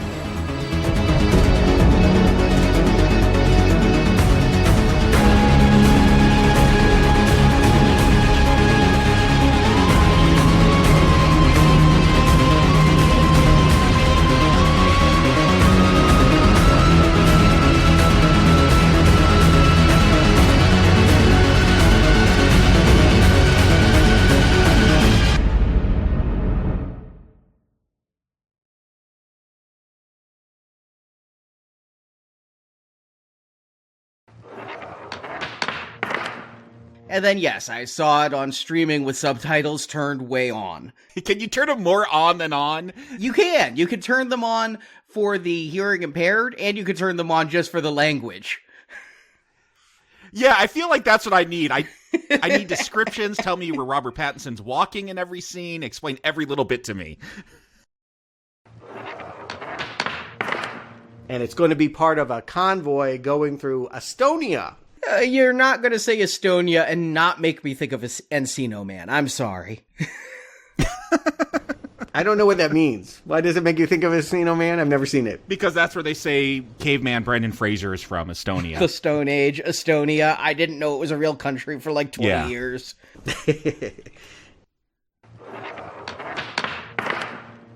Like Eraserhead, Cats. These are films that, like, plots are not the primary thing, but I still get something out of them. Even the first time I watched it and I didn't fully understand and everything, it made me want to go back and watch it again. And You're saying this movie's worse than Cats? Yeah, I'm confused. This one? No, I'm saying I enjoy Cats more than this because that film, well, we'll review it someday. God, let's do it next week. Boy, you please, can we? I feel like we'll find a way, Jacob. Sometime in 2021, I promise you, we will get to Cats. Okay, if we don't, I'm coming from the future to get you. You made that promise. Fair enough.